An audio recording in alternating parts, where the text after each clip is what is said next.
If all the volcanoes on Earth suddenly erupted together, it'd be loud. We'd also have around 1,500 of these formations bursting at once. Now normally it's just 10 to 20 volcanoes that are active each day. But what would the world look like if they all blew their tops simultaneously? Geologists think it wouldn't be pretty.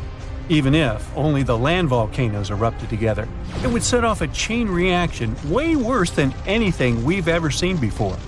The two big problems would be ash and volcanic gases. While the explosions in lava would be damaging for people nearby, the real danger lies in what happens next. A thick layer of ash would cover the planet, blocking out sunlight completely. No sunlight means no photosynthesis, which means crops would fade away and temperatures would drop considerably. And all this ash cloud could remain in our atmosphere for up to 10 years. Now, ash aside, there's also acid rain to worry about. Volcanic gases like hydrochloric acid and sulfur dioxide would mix with the atmosphere and fall back down as acid rain. This type of weather would harm the groundwater and ocean surfaces. Even if humans would find a way to survive up to this point, we'd have no corals and no other sea creatures around. Scientists have seen similar events in Earth's history at a smaller scale. Big volcanic eruptions have been linked to mass extinctions. When Mount Pinatubo erupted in 1991, it cooled parts of the world for 2 years. But the extra carbon dioxide from these eruptions could also heat the planet, the same way we turn our stoves to broil for that extra crispy layer on our casserole. Geologists also mentioned that there's evidence in our atmosphere that stuff like this may have happened in the distant past. During the Cretaceous period, carbon dioxide levels were way higher than today, which made it difficult for marine life to thrive. Who would survive all this? Probably just some extremophiles, these organisms that survive in harsh conditions like hot springs or deep undersea vents. As for humans, we could all lay low in underground bunkers until things clear up, or build multiple space stations that could fit us all. Yeah, right. The chances of all volcanoes erupting at once, though, are very slim. Whew! That's because there isn't one giant source supplying all the volcanoes on Earth. Each one of these openings has its own deposit of magma, except for a few cases where they indeed share the supply. For example, in 1912, Nova Rupta in Alaska erupted alongside another volcano sharing magma. Scientists have also found evidence of magma hiding under volcanic areas, like under the Taupau volcanic zone in New Zealand. This magma can spread out horizontally for long distances, but is still just a local feature. Even if we consider all the magma under Taupau as one system, it's not connected to other volcanic areas like Indonesia or the Philippines. Because the great majority are isolated, volcanoes can't sync up to erupt at once. The magma comes from different processes like mantle decompression or adding water to the mantle through subduction. There's no way to make all these different volcanoes erupt together because of how tectonics work. Now, that doesn't mean we won't see interesting volcano activity in the future. Take an underwater area near British Columbia, where recently about 200 small earthquakes per hour have been noted. Deep beneath the Pacific Ocean floor, off the coast of Vancouver Island, magma is set to erupt, heating the water so much that it'll bubble like soda. However, this event will likely go unnoticed by anyone other than scientists. The anticipated eruption will most likely happen around 3 miles below the ocean surface. Scientists explain that the earthquakes range from negative to 4.1 magnitude, meaning only those nearby would feel any tremors. This unusual activity gives us a rare opportunity to study how the Earth's crust forms. The magma beneath the ocean floor is estimated to be almost 1,500 degrees Fahrenheit, but will cool rapidly upon eruption and contact with water. This runny rock will solidify upon contact with the seafloor, turning black quickly. This event will be useful for biologists too, who will have the opportunity to study the marine animals' response to any changes, like run! Antarctica, often seen as a vast icy continent, also holds a volcanic surprise beneath its frozen surface. Researchers have identified over 130 under the western ice sheet alone, making it the largest volcanic region on Earth. Most of these volcanoes, about 90, were only recently discovered in 2017. But could any of these Antarctic volcanoes actually erupt? Well, it depends on which volcano we're talking about. While these formations are relatively young in geologic terms, it's hard for scientists to tell if they're still active or not. There are only two confirmed active volcanoes in Antarctica, Deception Island and Mount Erebus.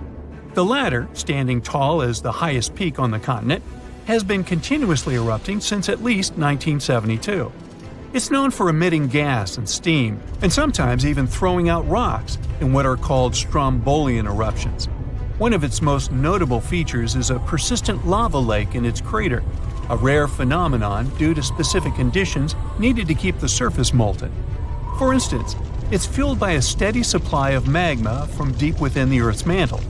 This continuous inflow of molten rock provides the material for the lava lake to exist. It also features low ambient temperatures. Despite its location in Antarctica, Erebus has relatively mild temperatures in its summit region because of the heat generated by the volcanic activity. This allows the lava lake to remain liquid rather than freezing over.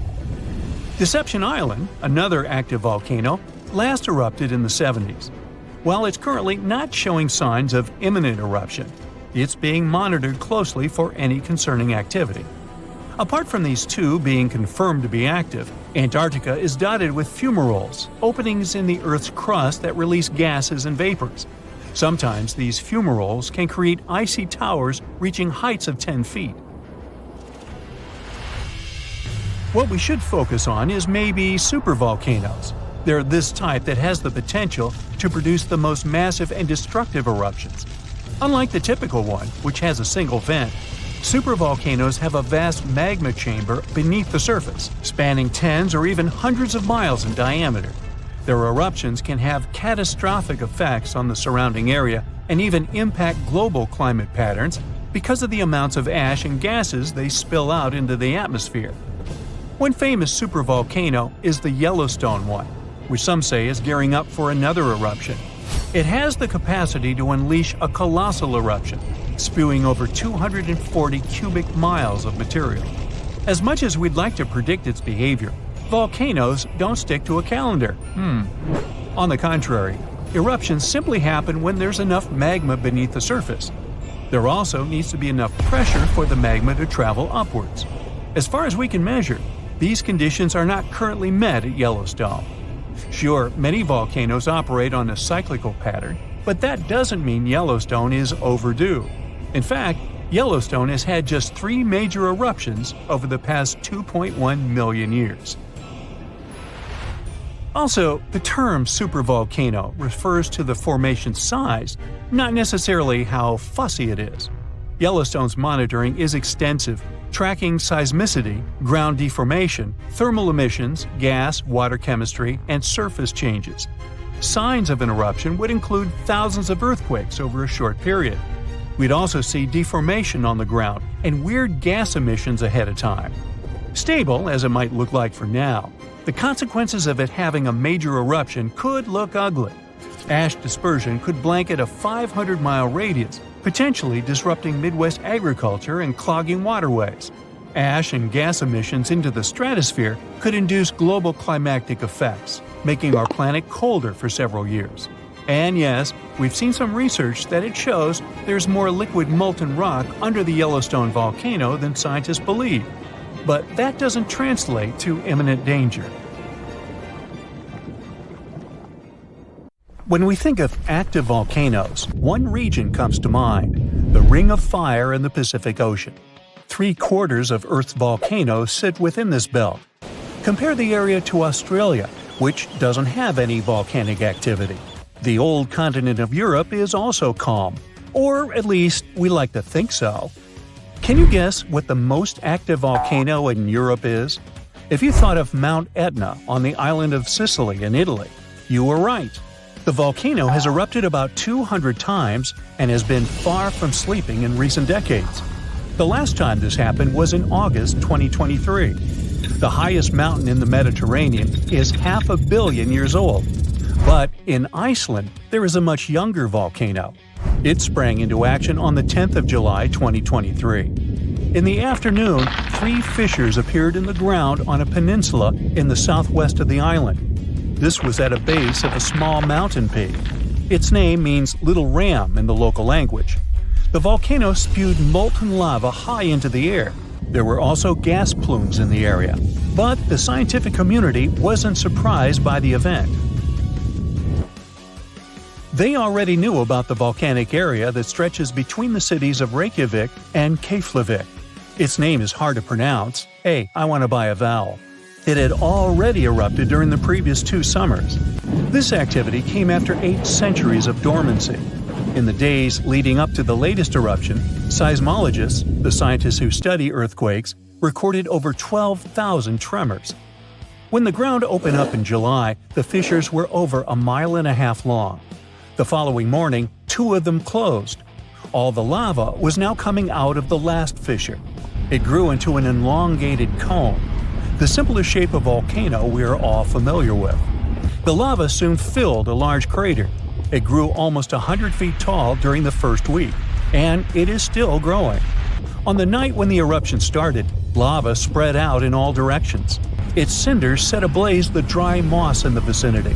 Local authorities closed off the surrounding area. There were toxic gases from the volcanoes and smoke from the burning moss. Firefighters flocked to the area. After a week, they proclaimed the area safe. Visitors soon came to witness the birth of Europe's youngest volcano. This form of tourism is quite developed in Iceland. People come from all over the world to watch active volcanoes. The land of fire and ice is home to more than 130 volcanoes. Some 30 of them are active. Now, I know what you're thinking right now. Is volcano tourism safe? In Iceland, it is. The country's authorities research and constantly monitor all of the hotspots. The island is dotted with several dozen seismic stations. These help researchers accurately predict future eruptions, and emergency services are accustomed to these sorts of events. They can quickly cordon off danger zones. This is what happened in 2010. A volcano in the south of the island, the name of which everyone struggled to pronounce, erupted. It spewed out a plume of steam and ash that was 7 miles high. This wasn't a fun time to be an air traveler. Winds carried the enormous plume southeast toward northern Europe. Many countries closed their airspace for several days for safety reasons. The volcano erupted in March, but the Earth was shaking from January the same year, so seismologists knew that an eruption was approaching. When it comes to the continent's youngest volcano, the tourist infrastructure is already there. Visitors can leave their cars at a designated parking lot. Then they go on a 5-hour-long trek. This leads to a viewing deck. Tourists are so close to the epicenter that they can feel the heat haze from the crater. The sight is the most impressive at nighttime. Safety is never a concern. Scientists regularly chart out hazard maps that outline the borders of lava fields. This way, visitors who stick by the rules are never in harm's way. More than a week after the eruption started, a section of the crater collapsed. Lava flowed downhill west of the volcano. This majestic smoldering hot river is slow-moving lava. Scientists categorize it as an AA type. The term is Hawaiian. It describes basaltic lava that has a rough and brittle surface. The flow is composed of broken lava blocks that are called clinkers. They fall off as the substance flows. This reveals red-hot areas. The cooler sections of lava are gray and black in color. When it moves forward, it produces a distinctive sound like shattering glass. Nearly a month after the eruption of the new volcano, we got aerial footage of an interesting phenomenon. A tornado formed directly over the lava flow. This occurs due to the high temperatures in the area. When the conditions are right, a column of heated air can easily turn into a mini tornado. Scientists observed a similar event happen during the 2018 eruption of Mount Kilauea in Hawaii. The lava fields of Europe's second-largest island tell the story of the creation of Iceland. It sits above the place where the North American and Eurasian plates meet each other. Tectonic plates are huge, rocky chunks of Earth's most outer layer. There are roughly 20 of them. They rest on a partially molten layer of rock. All the lava we see on the surface starts its journey here. You could say that these plates float on molten rock. Their boundaries are unstable, so when two plates grind past each other, they release tremendous amounts of energy. The formation of volcanoes is one result. These are places where the molten rock travels upward to the surface. Iceland began to form some 60 million years ago. The tectonic plates under the ocean drifted apart. Enough lava piled up on the surface to create solid ground. This ancient rock is under the waves today. As new lava reaches the surface and cools down, it pushes the old rock away from the center of the island. That's why the oldest parts of Iceland aren't 60 but only 16 million years old. The country's active lava fields are young in geological terms. Some of them are under 1,000 years old. Scientists consider the island a hot spot for volcanoes, pun intended. Nearly a third of the basaltic lava that reaches the Earth's surface in recorded history came from Icelandic eruptions. Fissure swarms, like the ones before the 2023 eruption, cover 30% of the Nordic country. For this reason, only a quarter of the island is inhabited. Norse Vikings were the first people to settle in Iceland at the beginning of the 10th century. Nature threw them a loud welcoming party. Just a few years after their arrival, they witnessed one of the greatest volcanic eruptions in history. Vikings came from a region without volcanoes, so they had no clue as to what was going on. Today, Icelanders are used to such events. This is good because their homeland is entering a new era of volcanic activity. Volcanologists suspect that recent events are an introduction to decades of more frequent eruptions. The peninsula that is home to Earth's youngest volcano is just 17 miles southwest of Iceland's capital city. It's been dormant for a long time. Present-day eruptions there are a reminder that the natural processes that created Iceland are still ongoing. Recently, scientists discovered that there's a historical link between volcanic eruptions in the north of Europe and glaciers. Our planet went through at least 5 major ice ages. These were exceptionally lengthy periods when the average temperature on Earth dropped. The result was the expansion of ice sheets across northern Europe and North America. The last ice age ended some 10,000 years ago. Researchers are still trying to fully understand how these glacial periods affected volcanic activity. They suspect that the sheer weight of all that ice disrupts the flow of magma underground. When glaciers retreat, the pressure is lifted. This makes it easier for lava to flow upward to the surface where it bursts.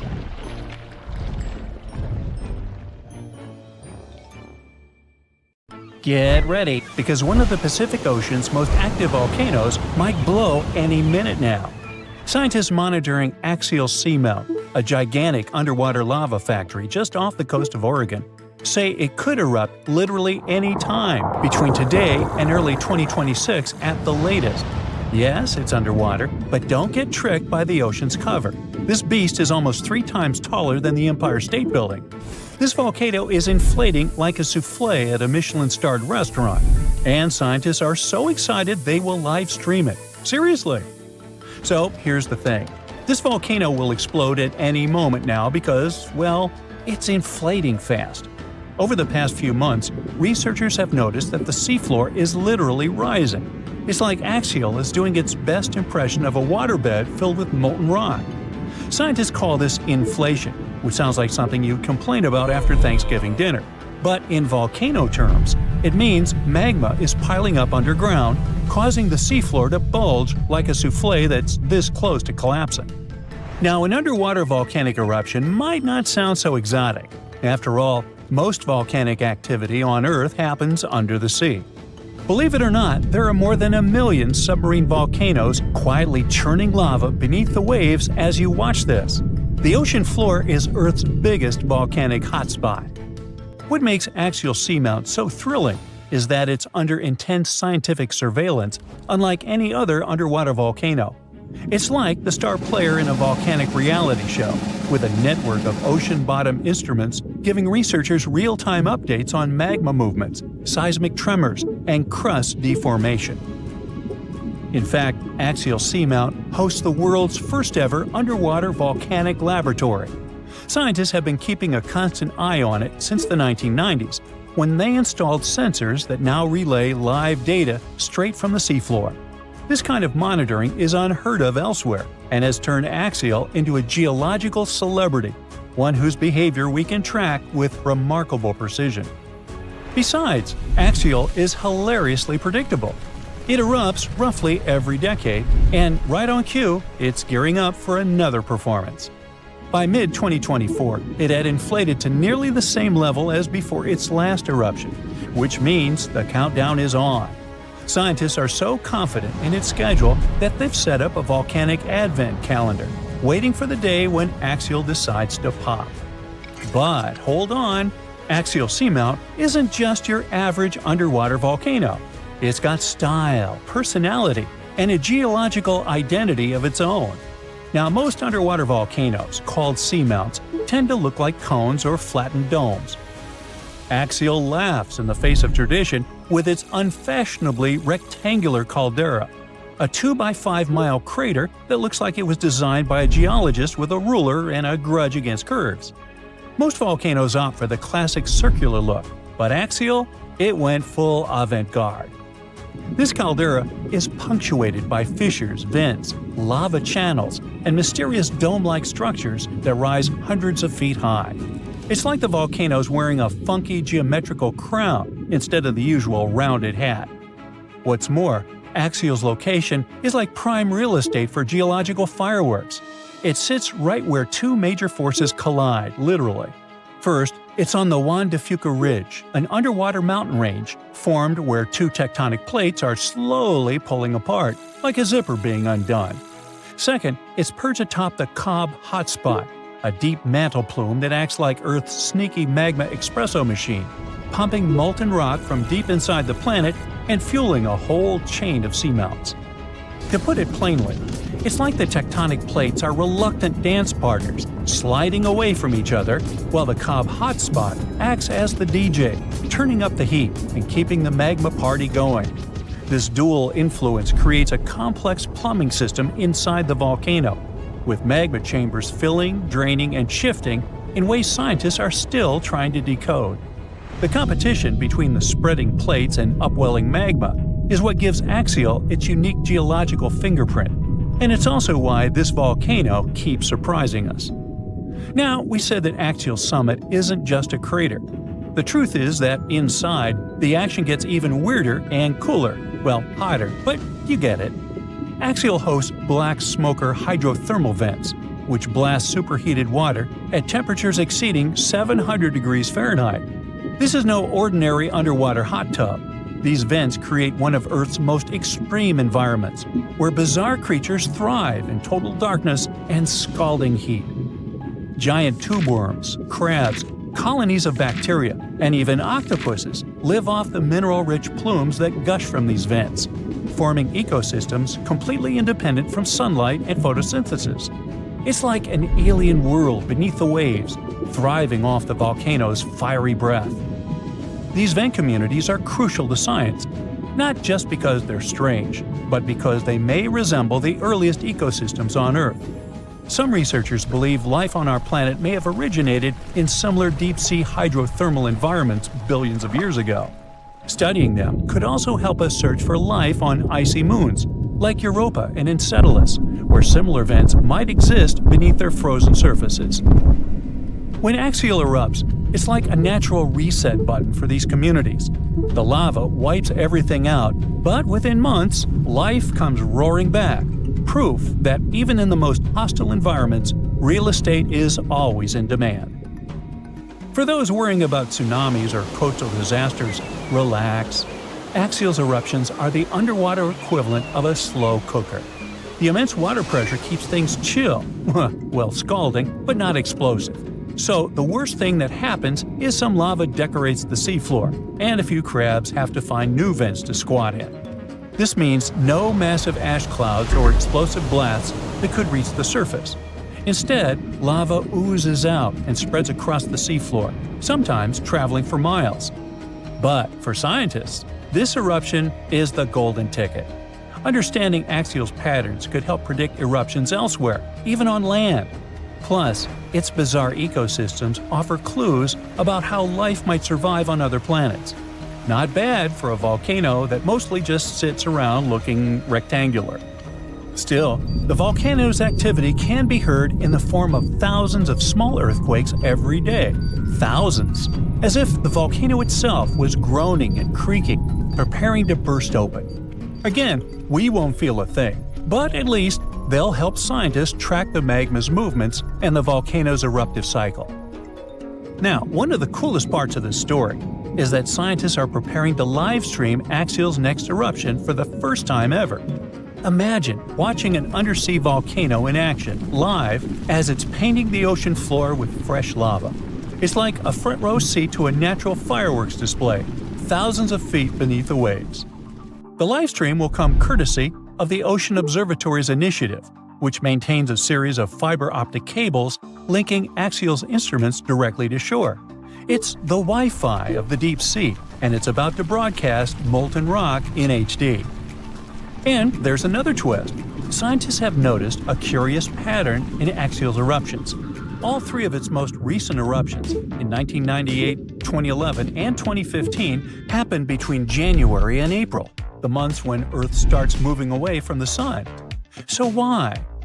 Well, it might have something to do with the Moon's gravitational pull. The Moon's orbit causes ocean tides to rise and fall, which changes the pressure on the seafloor and could help nudge the magma chamber to its breaking point. I guess the Moon isn't just a romantic light in the night sky. It might be the ultimate volcanic whisperer. So, one thing's for sure, when Axial goes, it'll be the best documented underwater eruption in history.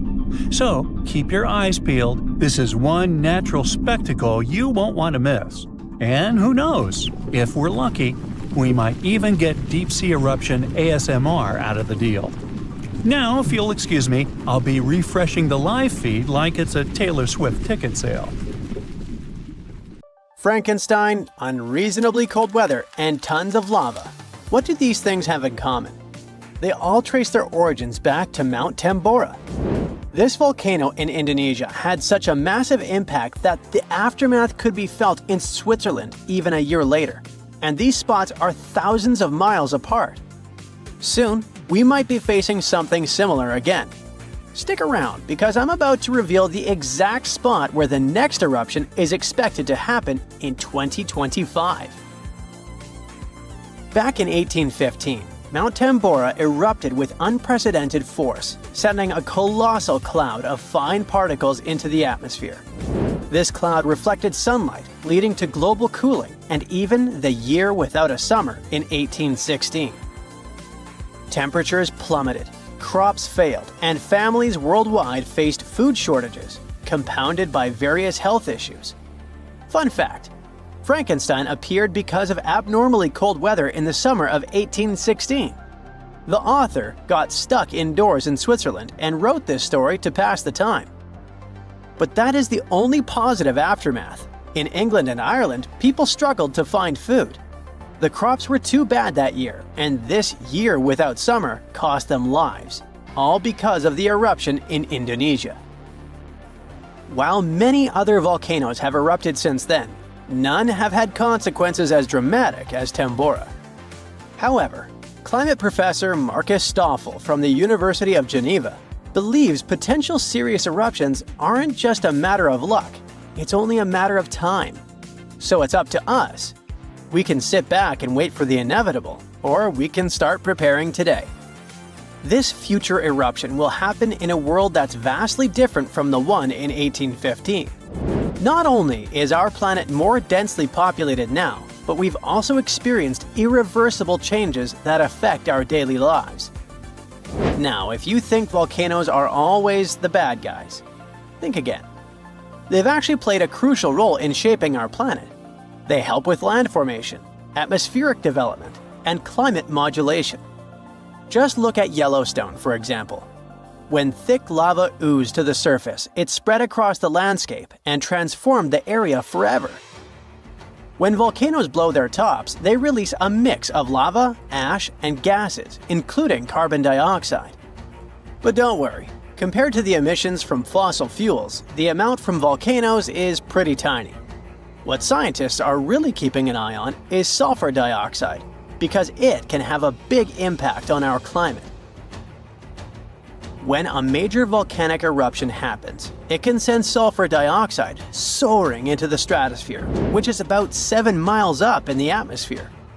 Once there, it transforms into tiny aerosol particles that scatter sunlight, helping to cool the planet. This cooling effect isn't immediate though. Those particles can hang around for a couple of years and even circulate all around the globe.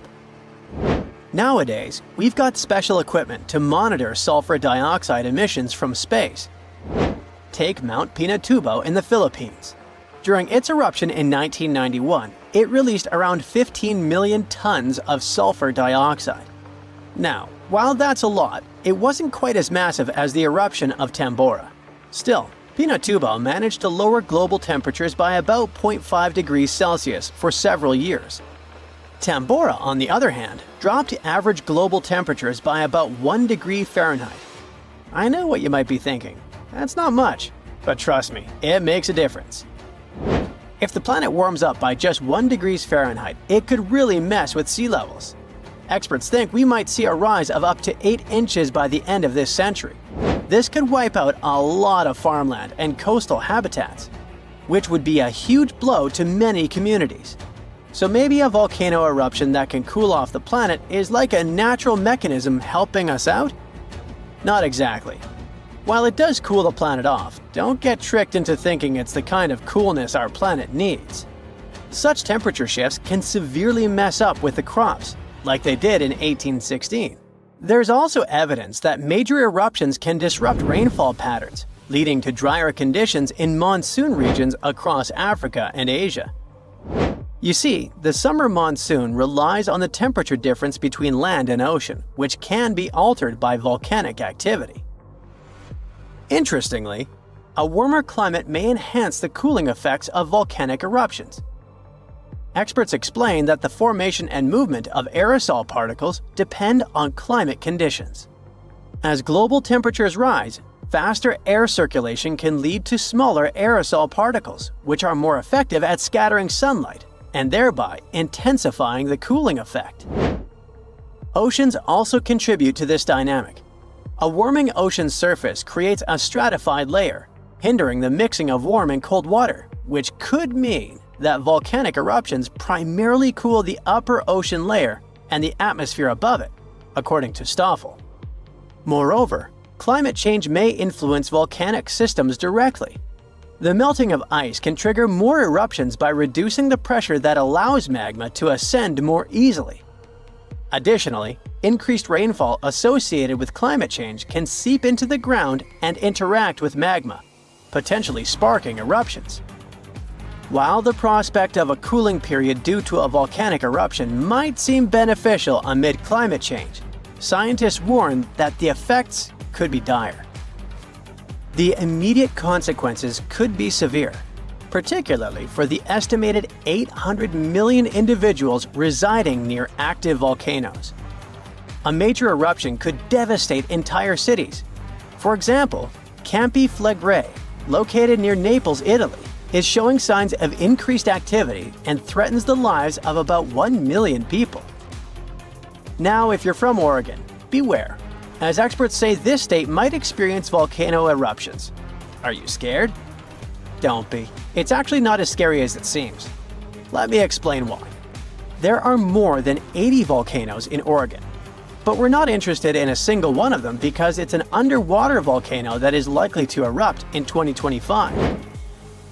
Axial Seamount is the most active volcano in the Pacific Northwest, yet it remains largely unknown to the public due to its location approximately 300 miles offshore and nearly a mile beneath the ocean surface. While its upcoming eruption is expected to pose no threat of a tsunami or significant land-based earthquakes because of its depth and distance from the Cascadia Fault, the data gathered from studying its eruptions can enhance our monitoring of potentially more hazardous volcanoes. Let's call it a friendly eruption, shall we? In reality, predicting eruptions is a complex endeavor. We often encounter alarming headlines such as "Yellowstone is about to erupt," Should we take these claims seriously? Not really. Yes, Yellowstone sits atop an active supervolcano that has experienced 3 major explosive eruptions in the past 2.1 million years. The last eruption occurred approximately 70,000 years ago, with the most significant explosion taking place around 631,000 years ago, forming the massive Yellowstone caldera. Naturally, many people are curious about whether Yellowstone will erupt again and when that might happen. Fortunately, scientists are employing new techniques to delve into these questions. A recent study suggests that Yellowstone is unlikely to experience another major eruption anytime soon. The reason is that the magma beneath the park is divided into a network of separate chambers. While there is a substantial amount of magma present, it's not sufficiently interconnected to support an eruption. Previous studies proposed that the existence of a massive layer of magma beneath Yellowstone, but these latest findings change that notion. To gain a clearer understanding of the subterranean dynamics, researchers utilized a technique called magnetotellurics, which employs Earth's natural electromagnetic fields rather than seismic waves. Since magma is a good conductor of electricity, this method is particularly effective for mapping molten rock and comprehending underground activity in volcanically active regions. By using magnetotellurics, scientists created a detailed map of the magma under Yellowstone, enabling them to make more informed predictions about future eruptions. But what will happen if an eruption similar to Mount Tambora occurs? By and large, there will be huge climate chaos. Yeah, the best scientists are looking for the solution should it really happen, but they don't have it yet. So technically, we're not ready for the second Mount Tambora. But for now, we're pretty much safe. No major eruptions are predicted. Whew! There's an old volcano in Bolivia called Uturuncu. It hasn't erupted in about 250,000 years, so you may think that's the end of its story. But recently, it has started to act a little strangely. At the moment, it resembles a zombie that's waking up from a long nap. Uh-oh, is that kind of apocalypse nearing? Uturuncu is a huge mountain in the Andes that's almost 20,000 feet tall. It's called a stratovolcano, which means it's big, steep, and cone-shaped. These kinds of volcanoes are made from layers of lava, ash, and rocks. They can have terrifying, powerful, explosive eruptions because their lava is thick and traps gas inside. Think of it like a shaken-up soda that's ready to burst. Famous ones like Mount Vesuvius are just like Uturuncu. And do you remember about the tragic fate of Pompeii, completely destroyed during the eruption of Mount Vesuvius? Does something similar await Bolivia? Even though Uturuncu has been quiet for a long time, scientists have noticed that it's been letting out gas, rumbling with small earthquakes, and even making the ground around it bulge, kind of like it's stretching. So, people started wondering if it was getting ready to erupt again. Scientists decided to take a closer look at this situation and found out that liquid and gas moving around under the volcano is causing all this activity. It doesn't mean the volcano is definitely going to erupt, but it helps explain why it still seems alive. Let's dive into details. Since the 1990s, scientists have been using satellites and GPS to keep an eye on the ground around the Uturuncu volcano. At one point, they noticed something weird. The ground was rising in the middle and sinking around the edges, kind of like a sombrero hat. The middle part has been slowly going up for at least 50 years, by about 0.4 inches a year. It doesn't sound like a lot, but hold on. This strange shape, along with lots of tiny earthquakes and gas like carbon dioxide coming out of the volcano, made scientists think that there might be a giant blob of magma growing under the mountain. If that were true, it could mean only one scary thing. The volcano could be getting ready to erupt. Uturuncu sits on top of a huge underground pool of magma called the Altiplano Puna magma body. This pool is really big and really deep, stretching under parts of Bolivia, Chile, and Argentina. Scientists thought that magma from the APMB might be rising and collecting near the surface, which could lead to an eruption. But now, after studying more than 1,700 earthquakes and checking the rocks around the volcano, scientists have a new idea. Apparently, it's not magma rising up. Instead, hot fluids and gases are traveling up from the APMB through a narrow path shaped like a chimney. These gases, like steam and CO2, can get trapped under the top of the volcano, while salty water, brine, spreads out sideways into tiny cracks in the rocks. This moving gas and water can make the ground rise and fall and cause small quakes, without any magma getting close to the surface. So the good news is, Uturuncu probably isn't about to erupt. If it did happen, it would cause serious damage to nearby communities and even pose a threat to human lives. Lava flows could reach towns tens of miles away from the volcano, and volcanic ash could even spread across Bolivia, Argentina, and Chile. Luckily, even though the volcano is still alive and rumbling, it's not as dangerous as scientists once thought. This discovery might help scientists figure out if other volcanoes around the world are getting ready to erupt. Now, let's visit Alaska, where according to researchers, Mount Spur might erupt soon. It's letting out strange amounts of volcanic gases from the top and side vent, the very vent that last erupted in 1992. If it erupts again, it could cause problems for airplanes flying nearby and might send ash falling from the sky. The good news is that nobody lives close to it, so people are safe for now. But even though Mount Spur isn't super dangerous, there are other volcanoes around the world that could be really destructive. One of those is Campi Flegrei, a giant volcano system near the city of Naples. Instead of one big mountain, it has 24 craters spread across the area. It last erupted in 1538, but its biggest eruption happened about 40,000 years ago. That explosion covered the whole Mediterranean region in ash and made temperatures drop by up to 16.2 degrees Fahrenheit in Eastern Europe, which led to a very cold volcanic winter. If Campi Flegrei erupted again today, it could be very dangerous. It might cover Naples and nearby places in ash, causing earthquakes and landslides, and create air pollution and acid rain. Scientists are keeping an eye on it, especially after a 4.4 magnitude earthquake shook the area in March 2025. But the good news is, there's no sign that magma is rising to the surface right now, which means an eruption isn't expected soon. Still, since Italy has a lot of volcanic activity, experts continue to watch it carefully. Mount Vesuvius is also in Italy and is one of the most famous volcanoes in the world. It's known for its huge eruption in 79 CE that buried the Roman cities of Pompeii and Herculaneum. The last time the volcano erupted was in 1944. Today, Vesuvius is even more dangerous because over 3 million people live near it.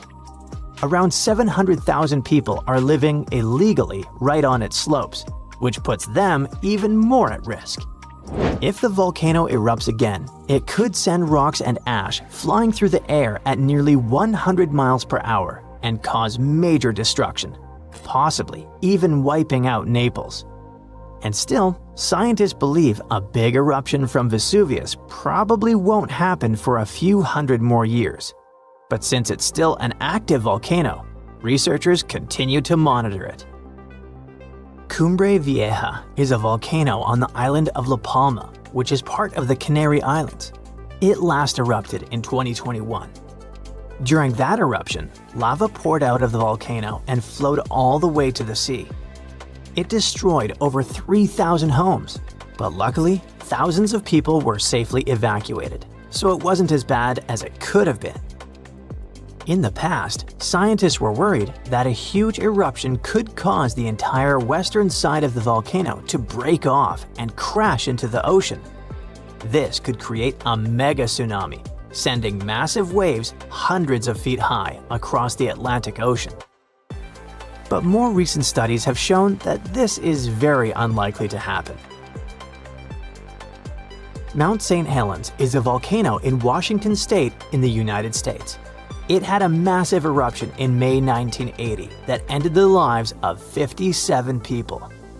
That eruption also caused the biggest landslide ever recorded. Hot, pressurized magma exploded from the volcano, shooting ash 15 miles into the sky. Ash covered a huge area, and around 230 square miles of land was destroyed. Mount St. Helens is still active and is expected to erupt again someday, possibly even in our lifetimes. But experts say it's not likely to have another huge sideways blast like the one in 1980, thanks to a deep crater that is now formed at the top. It will change the way the volcano might erupt. Popocatépetl is a big, active volcano in Mexico. It's been slowly erupting on and off since the early 2000s. It's really close to a lot of people, just 40 miles from the Mexico City metropolitan area, which has about 22 million people, and 30 miles from Puebla, which is home to about 6 million inhabitants. If Popocatépetl had a huge eruption, it could cover Mexico City in thick ash as much as 8 inches deep. That ash could block drains, mess up the water, and even stop the electricity from working. Even worse, fast-moving lava and super hot flows, called pyroclastic flows, could rush down the mountain and destroy towns nearby. The volcano was quiet for 50 years, but now it rumbles and shakes pretty often. There have been over a dozen small eruptions, including some as recent as February 2024. Some nearby places got covered in ash, but scientists say this isn't too surprising, and they're keeping a close eye on it. New Zealand's most active and dangerous volcano is erupting again, reminding everyone of its power. This time, ash from the White Island volcano has drifted across flight paths, sparking concern and forcing airports to cancel flights. Locals know all too well that this volcano should never be underestimated. The current eruption comes just a few years after a catastrophic explosion claimed the lives of tourists and guides who were on the island. But against all odds, some people managed to survive what could have been their tragic end. It was December 9th, 2019. The sky was clear and blue over the Bay of Plenty, a big bay on the northern coast of New Zealand's North Island. It felt like the perfect day for sightseeing. The main attraction in the area is the White Island volcano, also known as Whakaari. It is huge, with its peak rising about 1,000 feet above sea level. Its impressive size and stunning views have been drawing visitors from all over the world for years. Actually, we're talking about very brave visitors, as being near an active volcano comes with serious dangers, such as explosive eruptions, fatal emissions of sulfur dioxide, superheated steam, earthquakes, rockfalls, and even tsunamis. Experts normally say that these catastrophic events are extremely rare, which is true, but rare doesn't mean impossible. On that doomed day, 47 people were having the best time exploring the island. Little did they know that everything was about to change at exactly 2:11 that afternoon when the volcano erupted. A fisherman who was out at sea near the volcano described it as a huge explosion going off, forming a mushroom cloud as it expanded. Photos taken from a distance and satellite images show that a thick white cloud filled the sky a couple of moments after the eruption. Authorities then issued an alert about a moderate volcanic eruption, warning people living near the volcano to stay inside and close their windows and doors to prevent ash from coming in. But the authorities' nightmare truly began when they checked cameras on the island and saw what appeared to be people going inside the crater just 1 minute before the eruption. Right at that moment, they knew they had to launch an urgent rescue operation. Time was running out, and every second counted. The people were in serious danger. 7 rescue helicopters were sent to the scene with paramedics on board. They managed to find the first survivors, and 7 of them were seriously hurt. At around 5 in the morning the next day, officials announced that 23 people had been rescued from the island.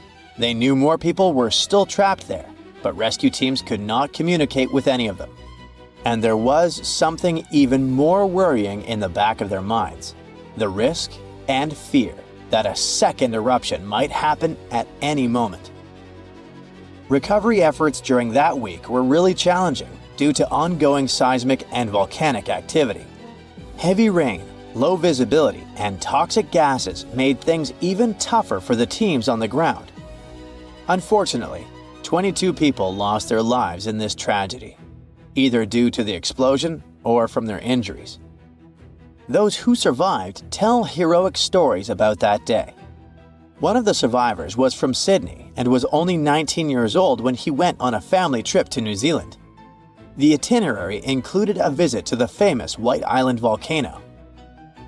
He said that his tour group, including his family members, was caught in a relatively flat and open area on their walk down from the crater when the volcano erupted. Then he was thrown over a mound by the force of the eruption before curling up in the fetal position, covering his head with his hands. He felt like he was being hammered by a sandstorm, like in movies where characters can't see a few feet in front of them. Once the eruption clouds lifted, the island returned to the clear day it had been before, except everything was covered in gray ash. That was when he saw his father struggling to breathe. He remembers spending about 20 minutes thinking about what he could do, even though he was feeling unbearable pain. With hope of survival, he gathered all his strength to get up and seek help. Eventually, he managed to reach the pier where he was rescued and taken to a hospital. He spent 8 days in intensive care and, like a hero, managed to survive. Unfortunately, he never saw his family again. Along with other survivors, this young man was one of those who sought justice after the incident. According to him, he wasn't given any indication of dangers before going on the trip, and only had a short safety briefing that day with no emergency plans in place. This brings us to an important question regarding this tragedy. How could no one have predicted what was going to happen? Were they all really caught by surprise? To answer these questions, we need to understand a bit about the nature of volcanoes and how they behave. So, New Zealand is situated on 2 tectonic plates. These plates are always moving very slowly, and what happens there, specifically, is that the Pacific Plate slides under the Indo-Australian Plate. The problem is that when this subduction or sliding process happens, it can create deep trenches. As the edge of the denser plate moves down, the pressure and temperature around it go up. This causes changes in the plate that melt the rock above it, and that melted rock can rise and come through a volcano. This geological process has helped shape the beauty of New Zealand with its rugged terrain and stunning mountain landscape, but it can also be destructive. There are several active volcanoes in the country, and White Island is just one of them. Eruptions like the one that happened in 2019 have been occurring for tens of millions of years. White Island volcano is a stratovolcano, which means it has that classic cone shape like Stromboli in the Mediterranean or Mount St. Helens in Washington. It's also part of the Ring of Fire, a region filled with volcanoes that surrounds the Pacific Ocean. What makes this area so dangerous is the molten rock or magma hiding underneath these volcanoes. This magma is usually thick and filled with gas, which can lead to powerful and explosive eruptions. According to specialists, the eruption on White Island was likely a steam eruption. Stratovolcanoes often have many cracks that let water in. When this water meets hot magma, it turns into superheated steam that usually escapes through vents. If these vents get blocked, pressure builds up, which can lead to an explosive eruption that blasts steam, hot ash, and rock into the air. The thing with steam eruptions is that they're considered relatively small eruptions, but still fatal if you get too close. And it's precisely because they're small that they become very hard to predict. They can strike without warning, catching everyone off guard and turning a seemingly calm day into a life-threatening situation in an instant. So, about that day in 2019. Yep, the volcano really surprised the tourists and their guides, but we need to clarify one thing. About a month earlier, experts did notice an increase in toxic sulfur dioxide coming from the volcano. They raised the danger alert to level 2, which stands for moderate to heightened volcanic unrest. But what happened was that, back then, it was still pretty common for tour operators to keep running their tours, even with a level 2 alert. Unfortunately, the country learned the hard way that volcano tourism can be really dangerous, and White Island has been off limits since then. I mean, you can't get too close anymore, going there by boat or helicopter. But for those with a taste for adventure, scenic flights are still an option, allowing you to catch a glimpse of the volcano from a safe distance. So, a human being can survive the unimaginable sometimes, like 140-degree Fahrenheit temperature for brief periods of time. And you'd be surprised, even falling into a volcano. Oops. Then you can ask, what the heck were they thinking? Not so much, apparently. Some years ago, there was an eruption of Hawaii's Kilauea. The volcano had been active for almost 35 years in a row, and this eruption could symbolize that the active days were finally over. However, it doesn't mean it's all clear and safe now. In fact, it's quite the opposite. The caldera, that bowl-shaped depression at the summit, is still unstable. After months of deflating as magma was pulled away to the volcano's sides, hanging around the rim isn't the best idea. But even a metal guardrail couldn't keep one overly curious visitor from taking a risky leap to look over the edge. Recently, a 32-year-old man was attempting to peer over the caldera when he lost his footing. He ended up falling about 70 feet into the pit and sustained serious injuries. Fortunately, he didn't land in any lava. The caldera has been devoid of it for some time now, as all the lava in the Halemaumau crater drained away months ago. This time, it was just gravity and sharp rocks that caused the trouble. According to a statement from the Hawaii Volcanoes National Park staff, it was a soldier who was on the island for a training exercise and is now recovering in the hospital. Rescuers had to rappel down into the caldera to bring him back up. But this isn't the first time someone has fallen into Kilauea's craters. In October 2017, a person passed away after tumbling into the pit, which was much shallower back then. Given that history, this other soldier was incredibly lucky to escape with his life. There's one more curious volcano, Odonio Lingai in Tanzania. It's located over the East African Rift, where the continent is slowly being pulled apart by a rising plume of superheated mantle material. Eventually, a new ocean will form there, but for now, unique geochemistry means some pretty odd volcanology, especially at Odonio Lingai. The lava here never exceeds 950 degrees Fahrenheit, which is significantly cooler than the stuff that usually erupts from Kilauea. This is due to the unusual chemistry of the rocks that create its magma, which is high in calcium and sodium. The sodium-rich mix makes this lava a natrocarbonatite, lacking the silica chains that give regular magma its viscosity. This results in very cold and superfluid lava that erupts in a jet-black stream and weathers to a ghostly white. While that's fascinating on its own, I mention it because someone fell into this strange cold lava back in 2007, which might be an even scarier scenario than what just happened at Kilauea. Falling into lava is obviously a bad idea for many reasons, but this incident had an unexpected twist. The guy who fell there, a local Maasai porter, slipped into an active lava flow and got severely burned but survived. Now, you may be thinking, maybe I shouldn't climb into a volcano for a better view. Well, duh. Most people who fall into active volcanoes, as you can imagine, don't come out unscathed if they make it out at all. When we think of volcanoes in general, I suspect that one of the first ones that pops into your noggin is Vesuvius. And I bet you won't be shocked when you learn that, yup, someone did fall there too. A 23-year-old guy from Maryland had quite an adventure when he fell into the crater of Mount Vesuvius in Italy while snapping a selfie.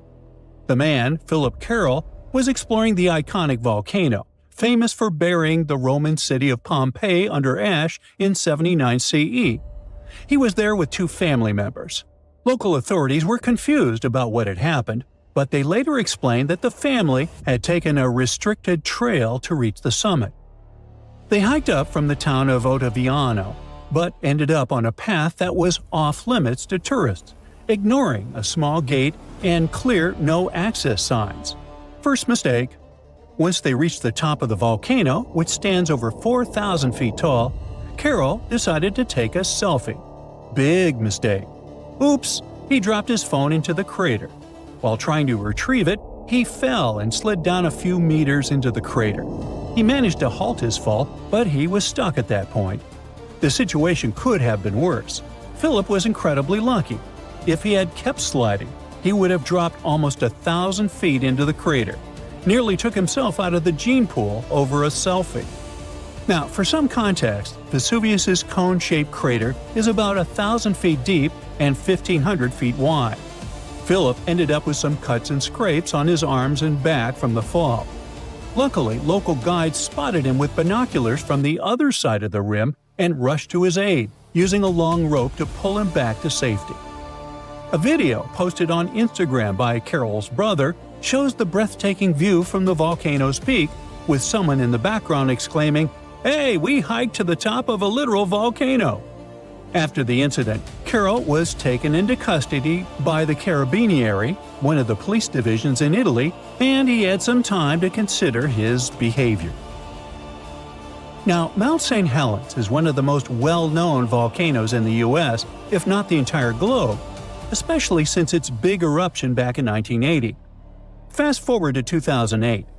A 52-year-old guy from Oregon named John Slimp decided to hit the snowy trails near the volcano with his son and a friend. They were enjoying some snowmobiling fun when they thought it would be a great idea to hike up to the crater's rim.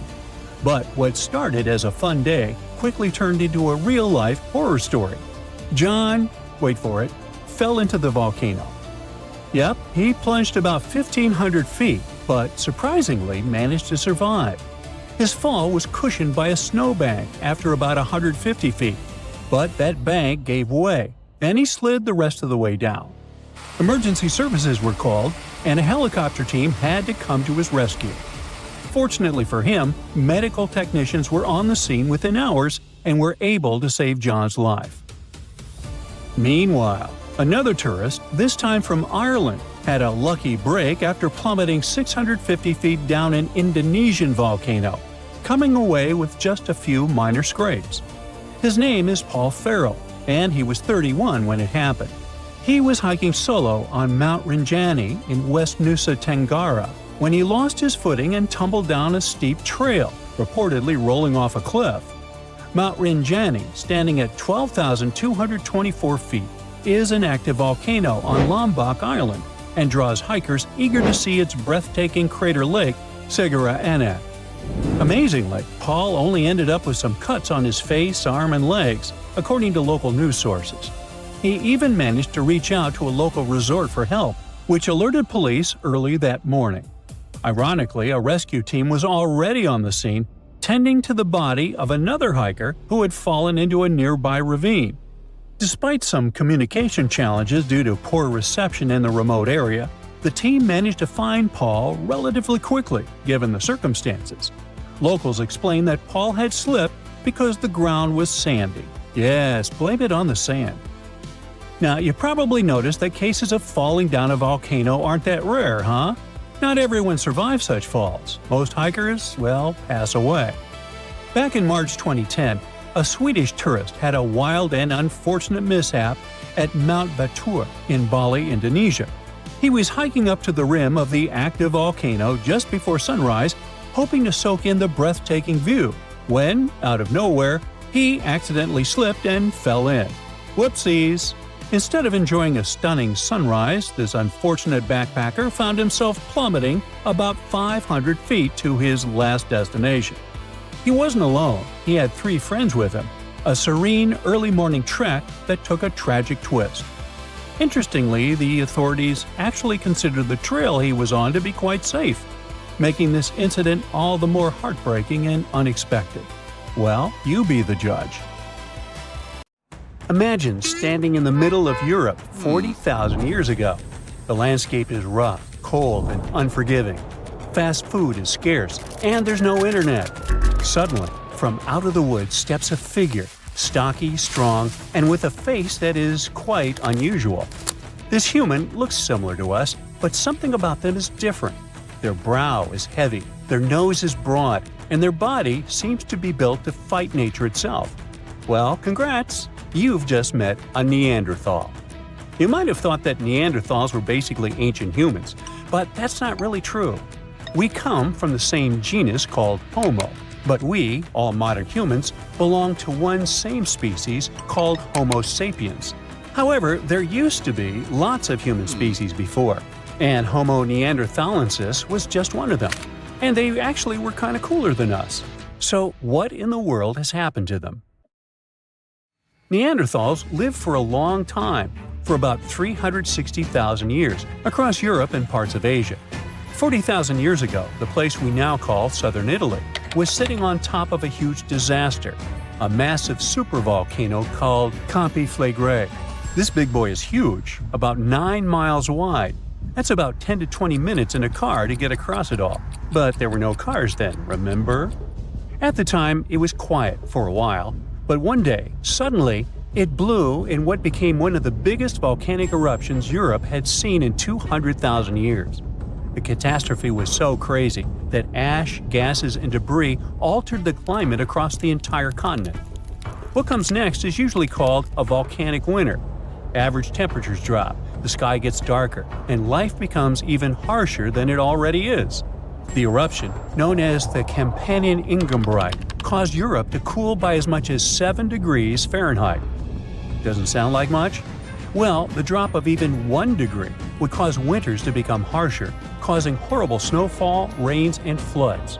Crops would struggle to grow, leading to food shortages. The weather would go wild, too, with storms and droughts. Kind of like now. Except multiply this by 7.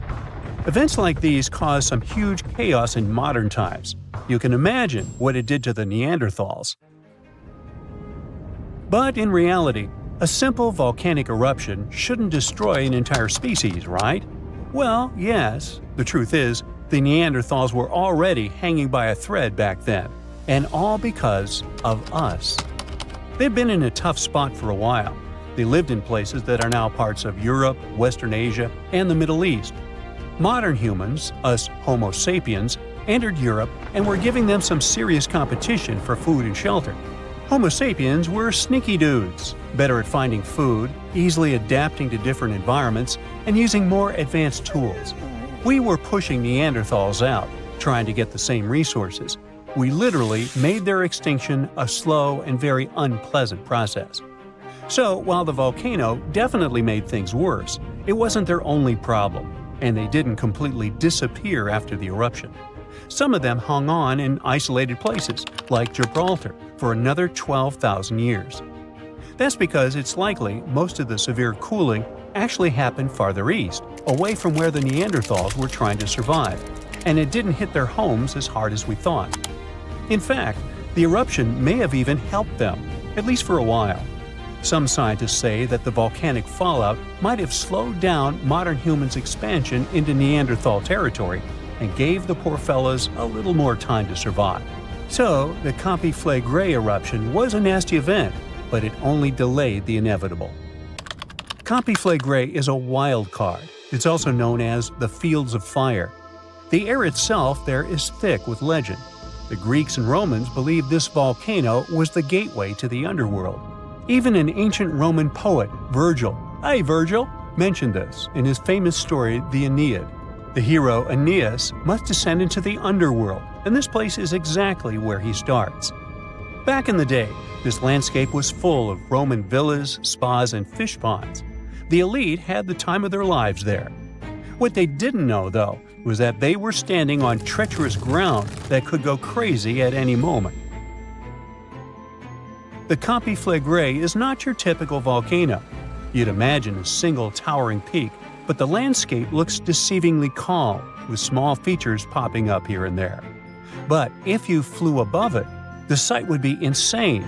A gigantic circular basin, peppered with volcanic cones and craters, like scars from the Earth's violent past. The danger here lies in its subtlety. The ground beneath your feet is constantly shifting, even when you don't notice it. Every so often, the land rises, only to sink again, sometimes by several feet, as magma or gas moves beneath the surface. It's incredibly creepy. The risk is almost invisible. The Campi Flegrei is a massive depression formed by two colossal volcanic eruptions. One of them was the one that cooked Neanderthals, and another happened 15,000 years ago. The most famous eruption, though, happened in the 16th century, and it was horrifying. The year was 1538. For years, the people of Paswali had noticed something unsettling. Land that once sat below the waves was slowly rising. What was once the sea had become new ground. Rumblings from deep within the earth were terrifying, but had become a normal part of life. Earthquakes started in the early 1530s, small at first, but in just 8 years, they became the norm. Until one day, on September 28th, horrifying tremors shook the ground. By the next evening, as the sun dipped below the horizon, a massive crack ripped open the earth near the ancient Roman town of Preparedness. From this gash spewed fire, smoke, and a rain of volcanic ash miles away. It was thick and muddy, likely mixed with underground water. The ground trembled as hot pumice rock was thrown high into the air. And then a new mountain began to rise from the land. This was the birth of what we now call Monte Nuovo. Eventually, things seemed to calm down, as if the earth was catching its breath. For days, things seemed quiet. Locals relaxed a bit. They began to approach the new mysterious volcano, a crater with something that resembled boiling within it. People visited it like a new attraction. But then, just days later, the disaster struck again. At night, without warning, a new mountain went wild. A blast from the southern flank hurled scoria, chunks of jagged volcanic rock, into the air. This one was fatal for 24 people. The debris found afterwards was huge and coarse. For centuries after, the only signs of life from the Monte Nuovo were small fumaroles, jets of gas seeping from the earth. But then, even those faded away. Now it's just a lush green cone, a pretty sleeping giant. But the ground near Naples, Italy, is still alive. The Campi Flegrei sits quietly for now, but it might not be for long. It's showing signs it might be waking up again. This supervolcano looks like a hellish landscape, with its boiling mud pits, geysers, and steam vents. Romans and medieval Christians once believed it was a gateway to the underworld, and who can blame them? What's spooky is that recently scientists detected unusual activity under the surface. In 2012, Italian authorities raised the alert level on the volcano from green to yellow, meaning that it needs close monitoring. There are certain changes that usually happen before an eruption. The magma below starts releasing gases, which could weaken the rock above, eventually triggering a disaster. Unfortunately, no one can predict exactly when or if it will erupt. But if it does, the consequences could range from a minor inconvenience for locals to a global catastrophe. Its last tiny eruption happened in the 16th century, and it wasn't too bad. But if history repeats itself, like it was with Neanderthals, we're all cooked. An eruption like that could lead to global cooling, crop failures, and widespread famine. Right now, a group of scientists is trying to get a clearer picture of what's happening beneath the surface. The Campi Flegrei Deep Drilling Project is working to drill a 10,000-foot borehole, hoping to check out the magma chamber up close. But at least for now, the supervolcano remains quiet, and let's hope it stays that way. When we think of active volcanoes, one region comes to mind: the Ring of Fire in the Pacific Ocean. 3/4 of Earth's volcanoes sit within this belt. Compare the area to Australia, which doesn't have any volcanic activity. The old continent of Europe is also calm, or at least we like to think so. Can you guess what the most active volcano in Europe is? If you thought of Mount Etna on the island of Sicily in Italy, you were right. The volcano has erupted about 200 times and has been far from sleeping in recent decades. The last time this happened was in August 2023. The highest mountain in the Mediterranean is 500 million years old. But in Iceland, there is a much younger volcano. It sprang into action on the 10th of July 2023. In the afternoon, 3 fissures appeared in the ground on a peninsula in the southwest of the island. This was at a base of a small mountain peak. Its name means Little Ram in the local language. The volcano spewed molten lava high into the air. There were also gas plumes in the area. But the scientific community wasn't surprised by the event. They already knew about the volcanic area that stretches between the cities of Reykjavik and Keflavik. Its name is hard to pronounce. Hey, I want to buy a vowel. It had already erupted during the previous 2 summers. This activity came after 8 centuries of dormancy. In the days leading up to the latest eruption, seismologists, the scientists who study earthquakes, recorded over 12,000 tremors. When the ground opened up in July, the fissures were over 1.5 miles long. The following morning, 2 of them closed.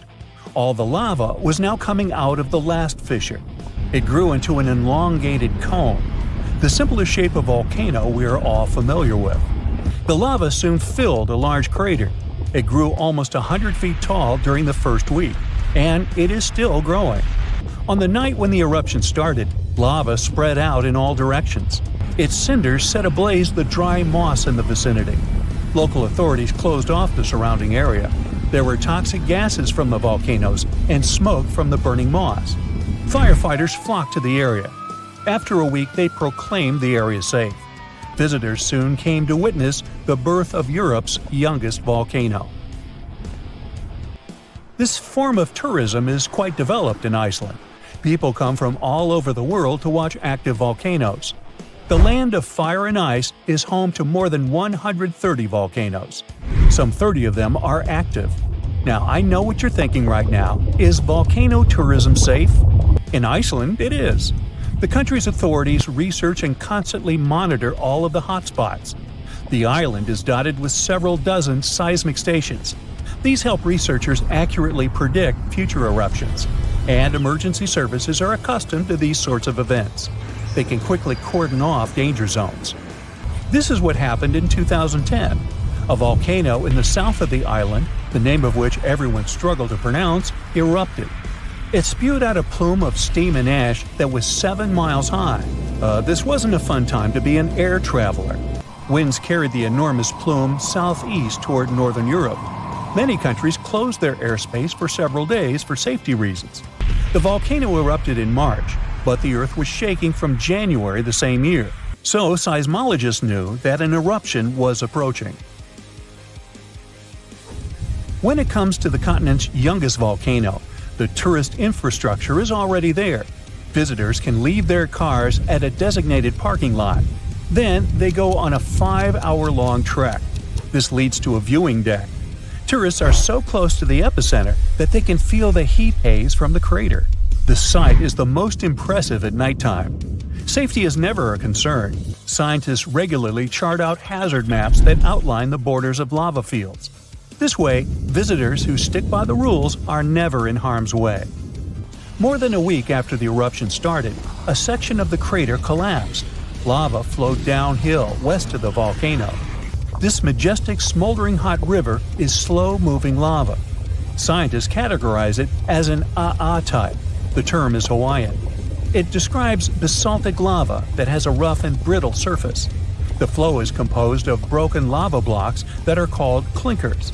They fall off as the substance flows. This reveals red-hot areas. The cooler sections of lava are gray and black in color. When it moves forward, it produces a distinctive sound like shattering glass. Nearly a month after the eruption of the new volcano, we got aerial footage of an interesting phenomenon. A tornado formed directly over the lava flow. This occurs due to the high temperatures in the area. When the conditions are right, a column of heated air can easily turn into a mini tornado. Scientists observed a similar event happen during the 2018 eruption of Mount Kilauea in Hawaii. The lava fields of Europe's second-largest island tell the story of the creation of Iceland. It sits above the place where the North American and Eurasian plates meet each other. Tectonic plates are huge, rocky chunks of Earth's most outer layer. There are roughly 20 of them. They rest on a partially molten layer of rock. All the lava we see on the surface starts its journey here. You could say that these plates float on molten rock. Their boundaries are unstable, so when two plates grind past each other, they release tremendous amounts of energy. The formation of volcanoes is one result. These are places where the molten rock travels upward to the surface. Iceland began to form some 60 million years ago. The tectonic plates under the ocean drifted apart. Enough lava piled up on the surface to create solid ground. This ancient rock is under the waves today. As new lava reaches the surface and cools down, it pushes the old rock away from the center of the island. That's why the oldest parts of Iceland aren't 60, but only 16 million years old. The country's active lava fields are young in geological terms. Some of them are under 1,000 years old. Scientists consider the island a hot spot for volcanoes, pun intended. Nearly a third of the basaltic lava that reaches the Earth's surface in recorded history came from Icelandic eruptions. Fissure swarms, like the ones before the 2023 eruption, cover 30% of the Nordic country. For this reason, only a quarter of the island is inhabited. Norse Vikings were the first people to settle in Iceland at the beginning of the 10th century. Nature threw them a loud welcoming party. Just a few years after their arrival, they witnessed one of the greatest volcanic eruptions in history. Vikings came from a region without volcanoes, so they had no clue as to what was going on. Today, Icelanders are used to such events. This is good because their homeland is entering a new era of volcanic activity. Volcanologists suspect that recent events are an introduction to decades of more frequent eruptions. The peninsula that is home to Earth's youngest volcano is just 17 miles southwest of Iceland's capital city. It's been dormant for a long time. Present-day eruptions there are a reminder that the natural processes that created Iceland are still ongoing. Recently, scientists discovered that there's a historical link between volcanic eruptions in the north of Europe and glaciers. Our planet went through at least 5 major ice ages. These were exceptionally lengthy periods when the average temperature on Earth dropped. The result was the expansion of ice sheets across northern Europe and North America. The last ice age ended some 10,000 years ago. Researchers are still trying to fully understand how these glacial periods affected volcanic activity. They suspect that the sheer weight of all that ice disrupts the flow of magma underground. When glaciers retreat, the pressure is lifted. This makes it easier for lava to flow upward to the surface where it bursts.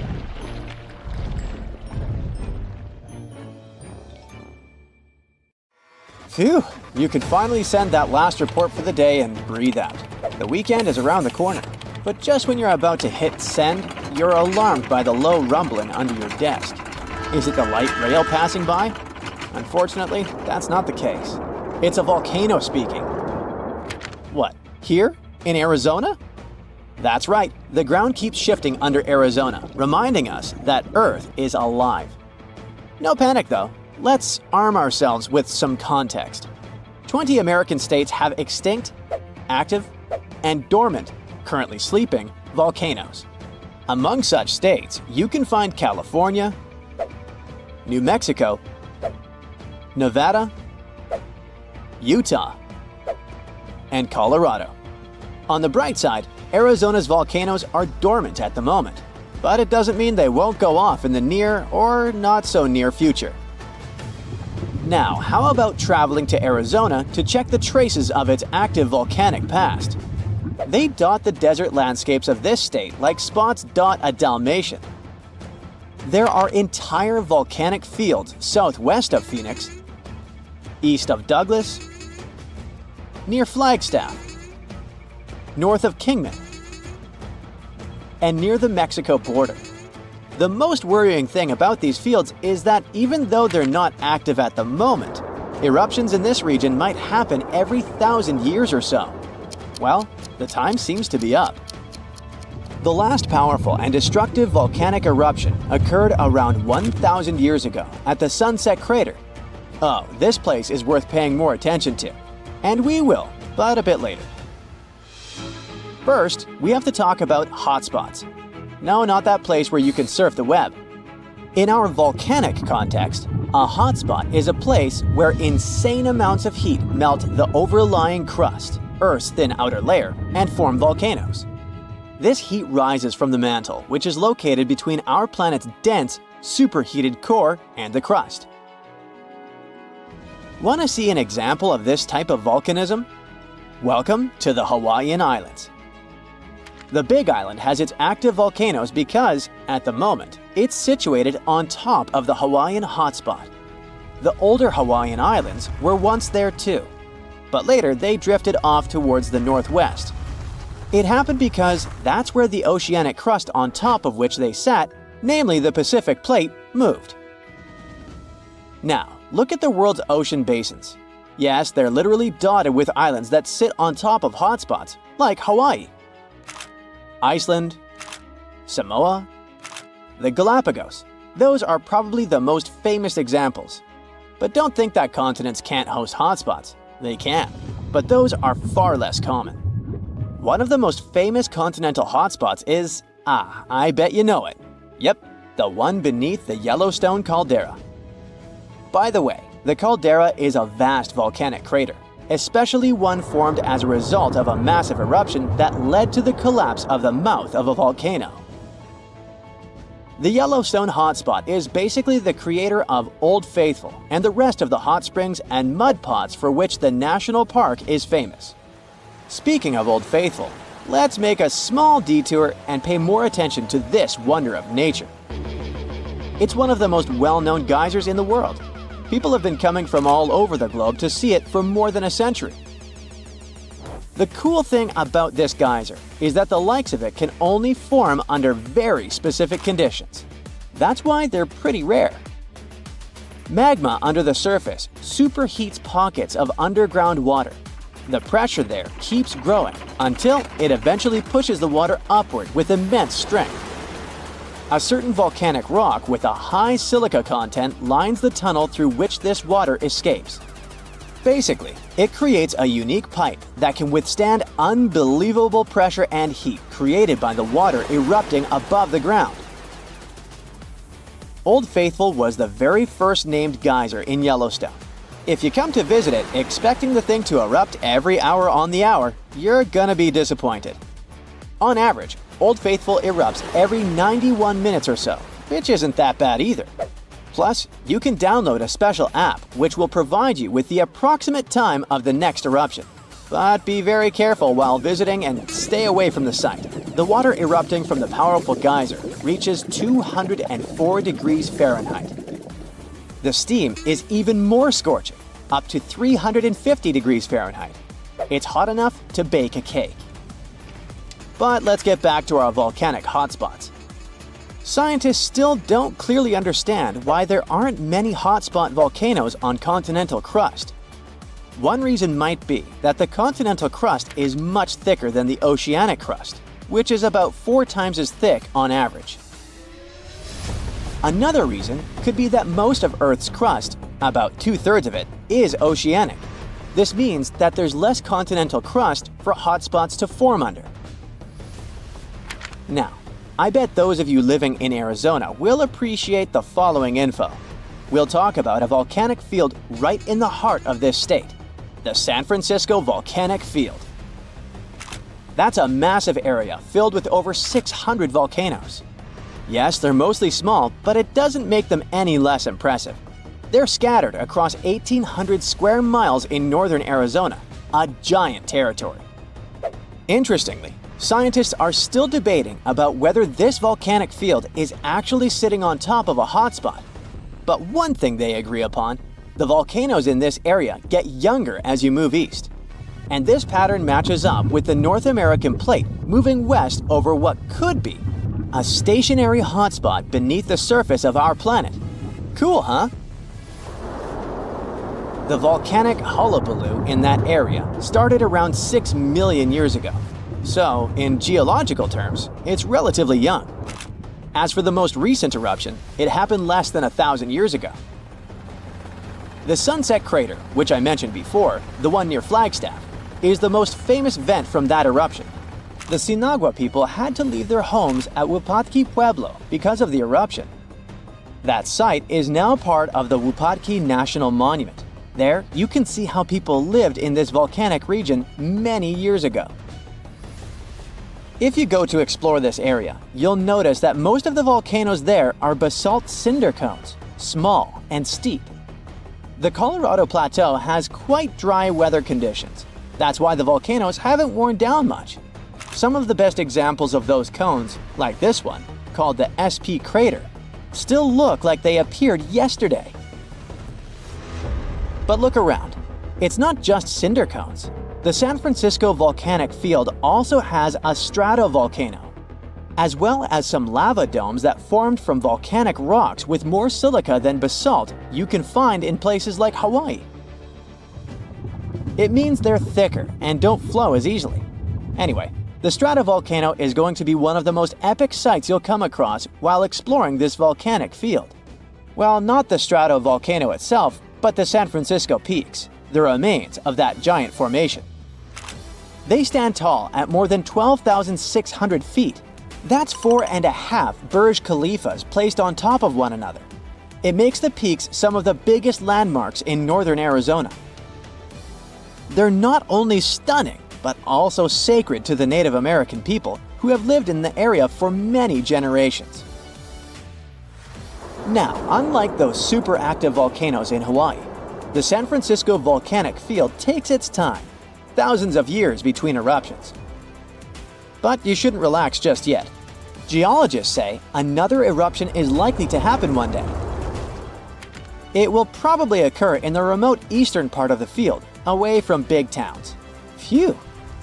And if that next eruption is anything like the one that formed Sunset Crater, it would be quite the show. Lava fountains and rivers of lava flowing. At the same time, the next eruption might not happen for centuries, maybe even millennia. Until then, the San Francisco Volcanic Field will remain a hidden gem of volcanic history, waiting for its next fiery performance. Whoa! Earth's surface is shaking. Long cracks split the ground open. Lava rivers are rapidly flowing down the slopes. Deafening noise is filling the air. Rocks and other debris are flying high up. Clouds of volcanic gas and ash cover the sky. Now, this is not a plot of a blockbuster disaster movie. It's what happens when supervolcanoes decide to erupt. But this is likely not the scenario that will take place when the world's largest volcano, Mauna Loa, decides to finish its long nap. In 2021, scientists were sure it would happen soon, but so far, nothing. The volcano's seismicity keeps increasing and then going back to normal. But you never know when this giant will finally come back to life. That's why experts have been monitoring geological activity on Hawaii's largest island for quite some time. The Big Island of Hawaii is made up of 5 volcanoes, including the most active on the planet, Kilauea, and the largest, Mauna Loa. This gigantic thing makes up almost half the landmass of the island. And what lava Kilauea emits in one day, Mauna Loa could spew out within 20 minutes. That's what it did in 1984. While Mauna Loa's smaller sibling has been throwing tantrums for a while, the giant has been slumbering ever since its last eruption. But very recently, the Hawaii Volcano Observatory has recorded more than 200 mini-earthquakes below Mauna Loa. It likely means an increased flow of magma down there. Good morning! The volcano might be waking up. Or not. If Mauna Loa did suddenly erupt, lava flows could reach the ocean and the most populated and touristy places, like Captain Cook, very quickly, in a matter of hours. In 1984, the last time the volcano erupted, lava got as far as the outskirts of Hilo on the other side of the island. That's where a campus of the University of Hawaii is found. Luckily, people had a few weeks' warning to get ready for the disaster. These days, locals have special go bags ready with the most important stuff, including documents and money. Such precautions can come in handy in case of an emergency evacuation. Even though most Mauna Loa eruptions have so far only affected the summit area, several of them sent lava all the way down to the ocean, and you never know how powerful the next eruption will be. Now, what is the highest mountain on Earth? Mount Everest, you say? Well, it depends. From seafloor to the summit, Mauna Loa is 1,000 feet taller than the famous Himalayan peak. The volcano is so big, it makes the Pacific plate it's sitting on literally slump under its weight. Scientists say that when this monster of a volcano erupts, the volume of lava coming out per unit will be life-threatening. Over its recorded history, Mauna Loa has been erupting regularly, almost every 6 years. And even though the last eruption of the volcano occurred about 40 years ago, scientists are certain it'll happen again. Now, remember the scene I showed you at the beginning? Well, you can relax. It's not likely to happen with Mauna Loa. The thing is, big island volcanoes, including Mauna Loa, aren't very volatile. That's because they're shield volcanoes. These volcanoes got such a name because they aren't really very high and resemble a warrior's shield placed flat on the ground. Shield volcanoes get formed by very fluid lava.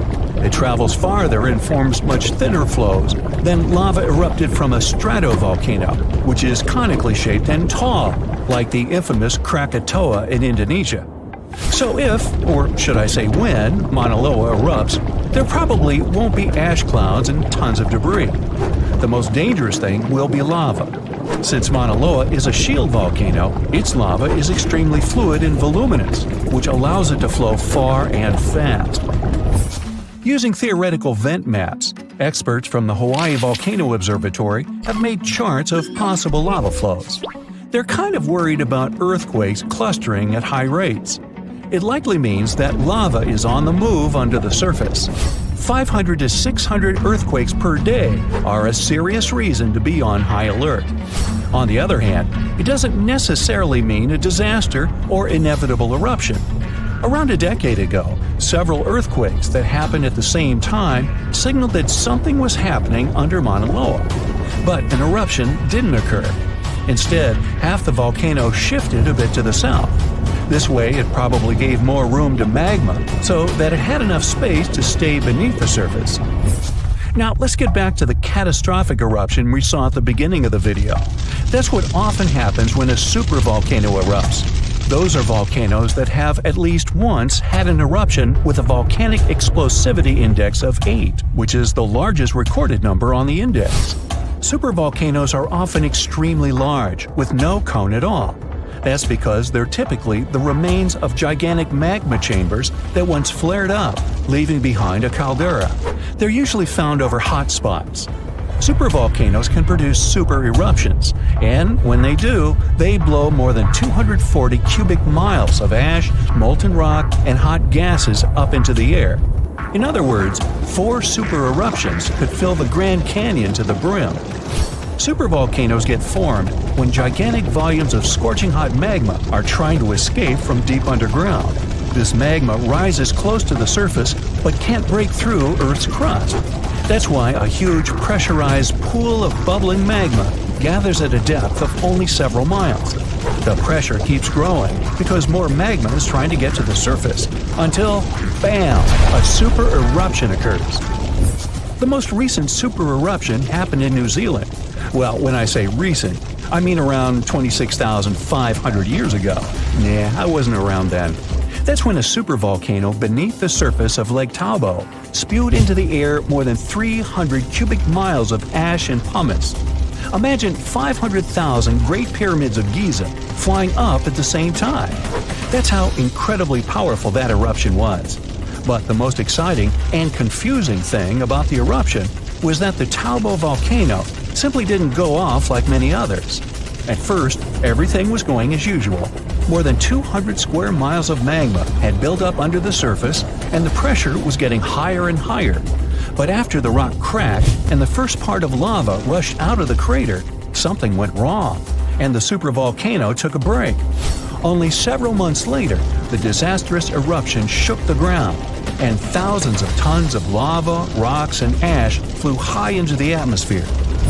But the age of supervolcanoes isn't over. The most infamous of them all is probably the one in Yellowstone National Park. This giant handles at least 3 mega-powerful eruptions, and who knows how many smaller ones.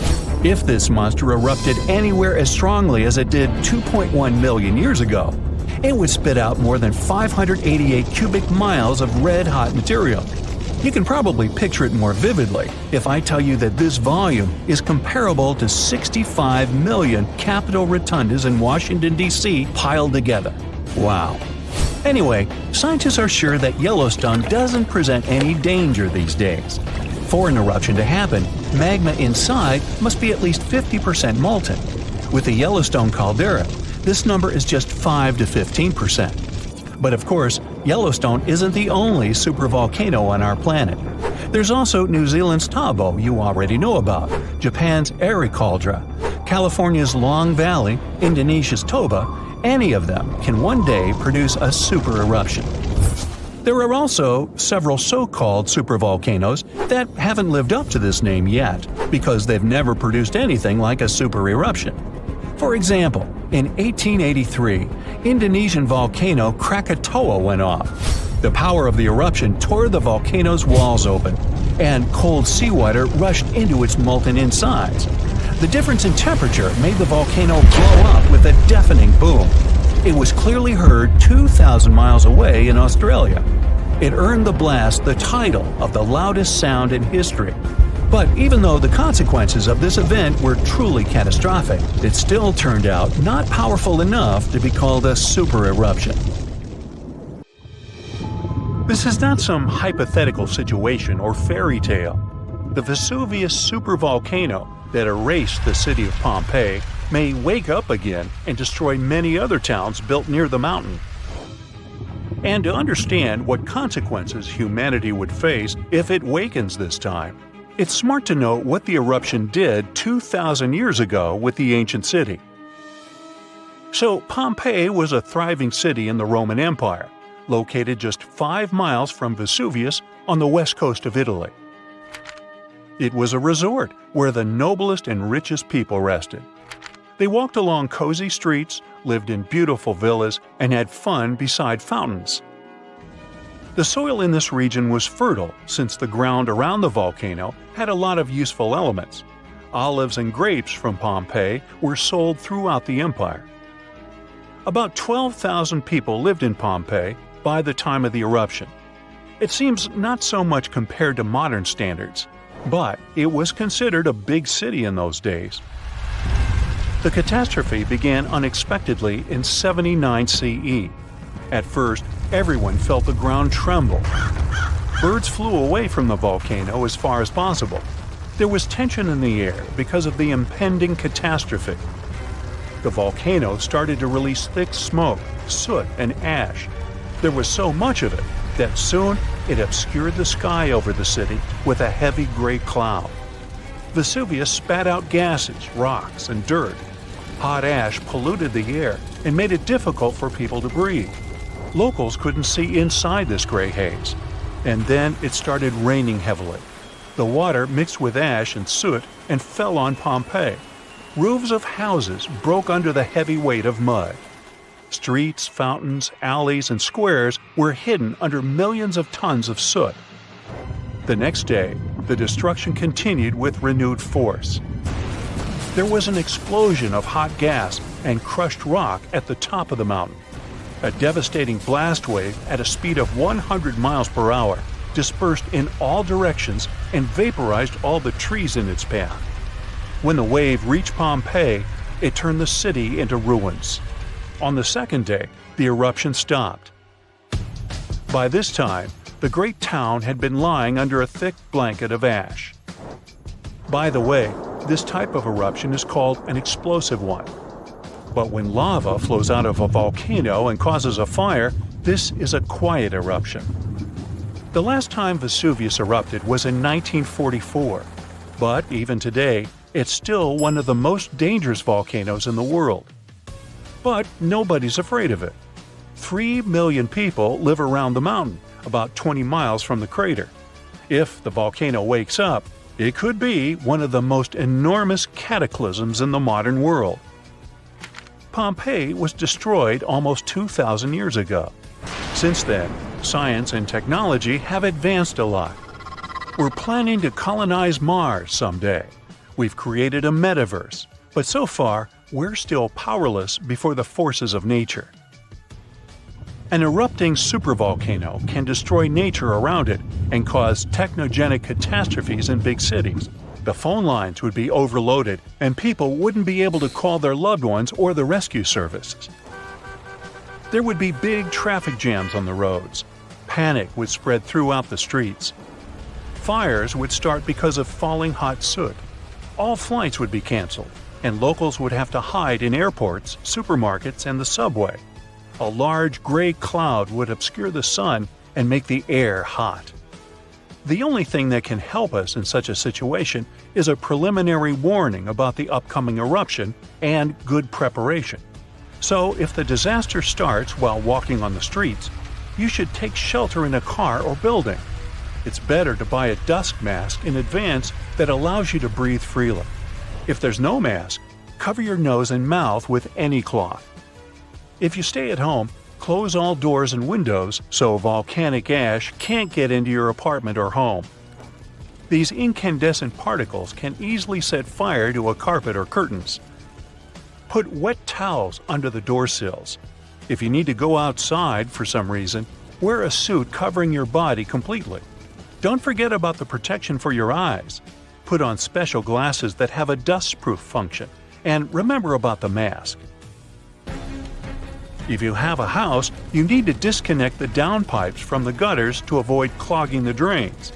If your house has a rainwater collection system, you need to disconnect the pipes from the tank.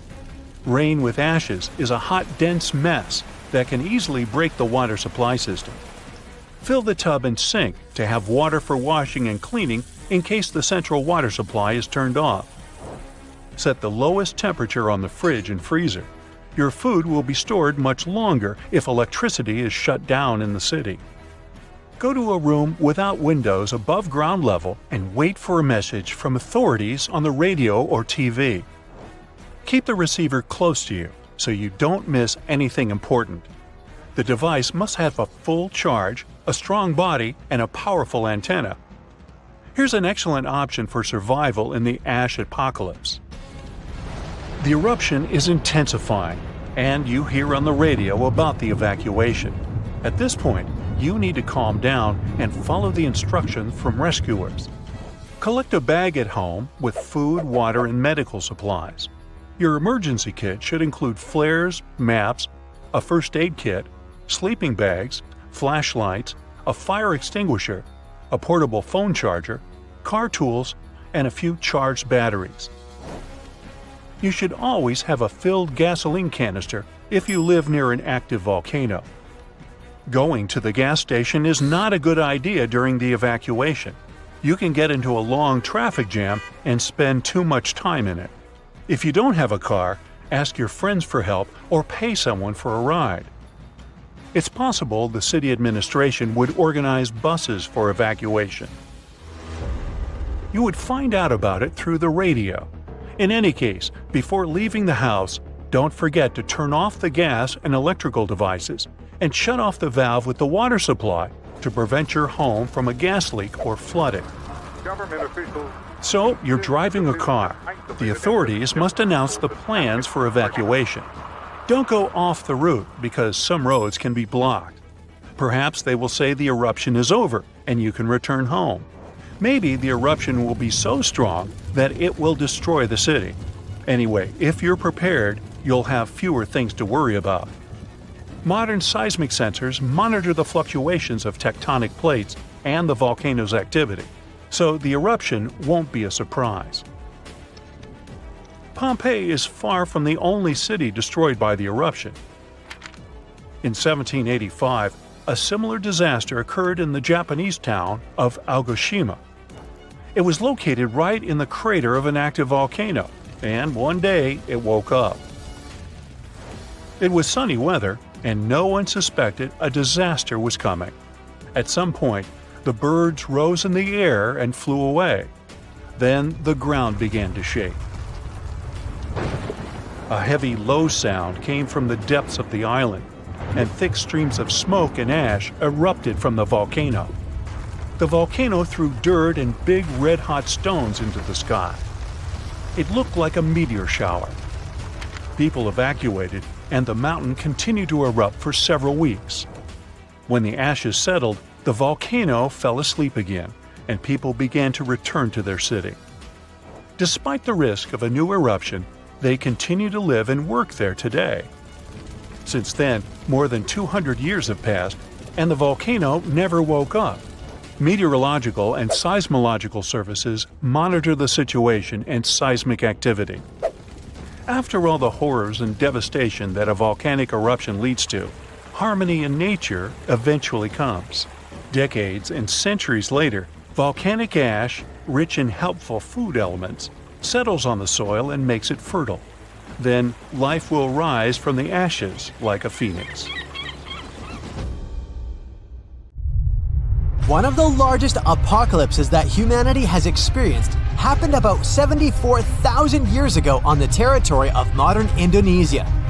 It was an eruption of a supervolcano on Mount Toba. It was also the biggest eruption on Earth over the last 2 million years. Even the tragedy of Pompeii, when the volcano Vesuvius destroyed the entire city, was not so large-scale.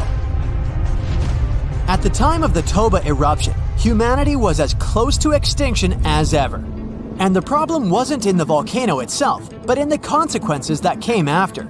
Some studies suggest that 3,000 to 10,000 people could survive the period after the eruption. During the disaster, Toba released millions of tons of volcanic ash and soot. This cloud spread across the sky, blocking the sun in India, Indonesia, and over the Indian Ocean. Some scientists claimed the world had been plunged into volcanic winter for several decades. Take a look out the window in cloudy weather. Do you see how gray clouds cover the sky? But still, clouds let the sunlight pass through. It was much worse during the Toba eruption since sulfur dioxide in the volcanic ash reflected sunlight. Dust and ashes didn't settle for a long time. Perhaps they flew all over the planet, destroying many living things. A lot of plants couldn't survive because of the lack of sunlight. Also, Earth's temperature dropped by several degrees, which led to new disasters. In today's modern world, the temperature doesn't affect residents of our cities that much. But for nature, even minor changes may entail catastrophic consequences. For example, plants and insects can live at the same temperature for thousands of years, but a sharp cold snap destroys them. This leads to the fact that almost all animals don't get enough food to feed their offspring. The population of all creatures in the wild is dropping. The ancient people of that time survived by hunting herbivores and gathering berries, fruits, and mushrooms. But the eruption destroyed almost all of it. Also, a lack of light caused a lack of vitamin D. As a result, people were starving and they also were pretty depressed. However, some scientists think that many people survived this period quite easily, especially those who lived on the coast of South Africa. The ocean received the most minor damage from the disaster. The tribes who lived near the water caught a lot of fish. Both versions haven't yet been proven. Scientists still try to build an accurate picture of human development after this volcanic apocalypse. About 50,000 years after the Toba eruption, when the sun had finally passed through the gray clouds and the ash settled on the ground, nature and people began to restore the previous balance. But the warm times quickly didn't start as the Ice Age had already begun, and this problem was much more severe, as it lasted for thousands of years. Decreased solar activity and planet orbit changes led to strong temperature drops. Eternal cold covered almost the entire globe, forcing all living beings to migrate and struggle for survival. Such powerful animals as mammoths and saber-toothed tigers couldn't survive the Ice Age. But Homo sapiens were able to adapt to their new weather conditions. People hid in caves, made fires, and improved their hunting skills. Therefore, in a sense, the Ice Age made humanity stronger. In the modern world, such weather can cause significant problems for the global economy and create financial crises worldwide. The last period similar to the Ice Age happened at the beginning of the 19th century. Mount Tambora in Indonesia exploded and released millions of tons of pumice, soot, and volcanic ash into the sky. People who lived on a volcanic island got the most severe damage in the first few minutes, but then the eruption's consequences began to reach the whole world. Volcanic ash again blocked sunlight and led to one of the coldest years in North America and Eurasia. This year, 1816, is better known in history as the year without summer. The ash cloud increased humidity and lowered the temperature in many areas. In the summer of 1816 in Central and Western Europe and North America, a humid climate and cold destroyed the harvest. Prices for goods rose and poor people lost access to food. Logistics and transport also suffered. People used horses to move around at that time, and since oats became expensive, many couldn't afford to keep these animals. Many believe these circumstances inspired the inventor Carl Dreis to create the world's first bicycle. Also, there's a theory that the Tambora eruption helped invent Frankenstein. Several writers, including Byron and Shelley, gathered in a villa in Switzerland where they began to write fantastic novels. Bad weather and rain outside the window inspired Mary Shelley to write a story about Dr. Frankenstein and his monster. Even now, this volcano is active, but it's not going to wake up anymore. But if it happens again, will we be ready this time? Most likely, there will be fewer consequences since we have technologies, big incubators, and greenhouses where we grow livestock, vegetables, and fruits. Of course, winter will provoke a crisis all year round, but we can easily survive it. In the 1930s, another disaster occurred, but this time it was caused not only by nature, but also by people. At that time, many countries were heavily dependent on crops. Vast territories were sown with them. People were engaged in excessive farming. Therefore, when a severe drought began, the soil was quickly depleted. The ground ran out of nutrients necessary for the growth of wheat and corn. This led to the fact that the top layer of soil was turned into tiny dust. Then, west-easterly winds hit such states as Colorado, Nebraska, Texas, and Oklahoma. They rose the dust into the air and formed thick clouds. This period is considered the most challenging time of the Great Depression. It's the Dust Bowl. It lasted 8 years and forced many people to leave their homes and move to other states. Dust storms got so strong that they blocked the sun in Washington, D.C. Whole cities were covered with rain from sand, which caused problems with breathing. Even the captains of ships sailing in the Atlantic Ocean reported polluted air. Powerful earthquakes, supervolcano eruptions, floods, fires, and hurricanes swept whole species of animals off the planet. But a human has always survived in the most challenging conditions, so don't worry about the next global catastrophe. People will handle it. We hope so. But what if some global catastrophe happens? For example, a huge meteorite falls or the atmosphere gets poisoned. In this case, it'd be best to find a remote island or fly to the moon. The main thing is to have the opportunity to return. After all, sooner or later, the apocalypse ends, and Earth will be as good as new. Probably. Another option is to live in an underground bunker with large reserves of food and oxygen. About 8 billion people are living in the world. For humanity to prosper again after the apocalypse and restore its population, 1 to 500 people will be enough. There have been cases in world history when small tribes numbering a few hundred people have lived for centuries and even millennia. However, to do this, you'd have to leave megacities. Big towns only import food. They're heavily dependent on farm fields and crops. During some global catastrophe, no one would give food to the cities. Hunger would lead to complete chaos. To live well, people would need to escape from their towns and repeat the practice of those who lived in the early Neolithic period. It was about 12,000 years ago, just after the end of the last ice age. People at that time lived separately in small villages. The population of each of them was from a couple of hundred to 1,000 people. They lived independently, provided food, and made big families. In fact, it's not such a bad option after the apocalypse to grow vegetables on a small farm, eat healthy food, and enjoy nature. Brighter green plants might give us a warning when a volcano is stirring. Turns out, unlike earthquakes, which are super unpredictable, volcanoes can sometimes show early signs.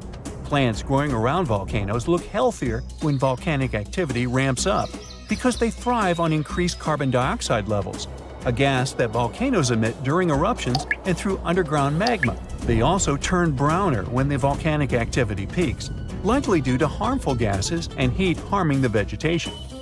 Scientists use satellites to figure this all out. They analyzed satellite data spanning from 1984 to 2022. Future changes might be tracked through satellite imagery as well. Now, this isn't easy to measure directly, especially when volcanoes are tucked away in hard-to-reach, lush areas, such as Taal Volcano in the Philippines and Mount Etna in Italy. This way, plants could give us a heads up about volcanic eruptions years before they happen. With this new, weird method, we could save nearby communities by enhancing safety measures, minimizing property damage, and improving evacuation plans. Volcanoes and plants are often tied in mysterious ways. For example, volcanic eruptions in Krakatoa, Indonesia, gave a surprising boost to saguaro cacti in Arizona's Sonora Desert, even though they're thousands of miles away. When the infamous Krakatoa volcano erupted in the 19th century, it sent shockwaves around the world and suddenly helped nurture a generation of saguaros. These incredible cacti can be up to 40 feet tall as adults, but they start life as tiny seedlings that struggle to survive in the desert's harsh conditions. However, thanks to the cooler and wetter conditions caused by volcanic eruptions like Krakatoa, they can get unbelievable growth spurts. Chillier summers and milder winters that follow such eruptions create perfect conditions for young saguaros, which usually don't make it due to extreme heat and cold. But volcanoes not only influence plants, they're also Earth's jewelry makers. Deep beneath the surface, in the fiery heart of a volcano, conditions are just right to form dazzling gems. When volcanoes erupt, they can bring these treasures up to the surface. One of the most famous gems created by volcanic activity is the diamond. They're usually found in a rare type of volcanic rock called kimberlite, which forms deep within the Earth under extreme pressure and temperature. Millions of years ago, kimberlite eruptions, small but powerful volcanic events, hauled diamonds from deep within the Earth. This created sources for many of today's diamond mines. Now, these eruptions didn't happen just anywhere, but originated from the stable hearts of continents, known as cratons. They were bursting forth from as deep as 75 miles underground. Fueled by a mix of carbon dioxide and water, they were like natural rockets, blasting through the Earth to form carrot-shaped channels filled with diamond-laden rocks. Recently, scientists have delved into why these eruptions happen. They suggested that the breakup of ancient supercontinents like Pangaea disrupted the mantle's flow underneath, triggering these spectacular kimberlite eruptions. When a volcano that hosts kimberlite erupts, it can propel these precious stones toward the surface, where we eventually find them. There are other gems that can be found in solidified lava, like peridot, a bright green stone that forms in the molten rock of the upper mantle and is brought to the surface by volcanic activity. There's also obsidian, a shiny glass-like rock that forms when lava cools rapidly. And then there are some insane rocks, like the ones that can hold water in them even in lava. The deeper we dive in volcanoes, the rarer are the gems we can find. If we dive into the thick layer known as the mantle, we might find olivine, a resilient, pretty green mineral that makes up about half of this layer. It loves high temperatures and happily forms in lava, eventually crystallizing into the igneous rocks we find scattered across the Earth's surface thanks to volcanic eruptions. As olivine cools, it starts to crystallize. Sometimes these crystals are tiny, but other times they grow large and can be polished into beautiful gemstones used in jewelry or industrial processes like metal casing. But as we venture deeper, about 250 miles down, olivine undergoes a fascinating transformation. Here we encountered the layer that's called the transition zone. In the transition zone, the pressure is intense and the heat is on the rise. In this place, olivine morphs into exotic materials like wadleysite and ringwoodite. They show a lovely blue-green hue and a glossy sheen. While they're too rare and small for jewelry, they have a unique ability to hold water within their structures, not as droplets, but as hydrogen and oxygen components, making up to 3% of their volume. Later, it turned out that the transition zone is not just a pressure cooker for minerals, it's a giant sponge, holding a vast underground water reservoir. This was a groundbreaking discovery. You get the pun? This hidden water doesn't form an ocean as we know it, but suggests vast amounts of water are stored deep within the Earth. Volcanoes can help us learn more about life not only on our planet, but on others as well. In the fiery heart of Costa Rica's Poas volcano lies Laguna Caliente. This hydrothermal crater lake is among the most brutal environments on Earth. We've got a whole bunch here: scalding temperatures, toxic minerals, and water so acidic it can corrode metal. But despite all that, there's a few tough microorganisms that manage to thrive in these conditions. And this remarkable survival has caught the attention of scientists because it might just hold clues about life on Mars. Scientists are studying these extreme microbes.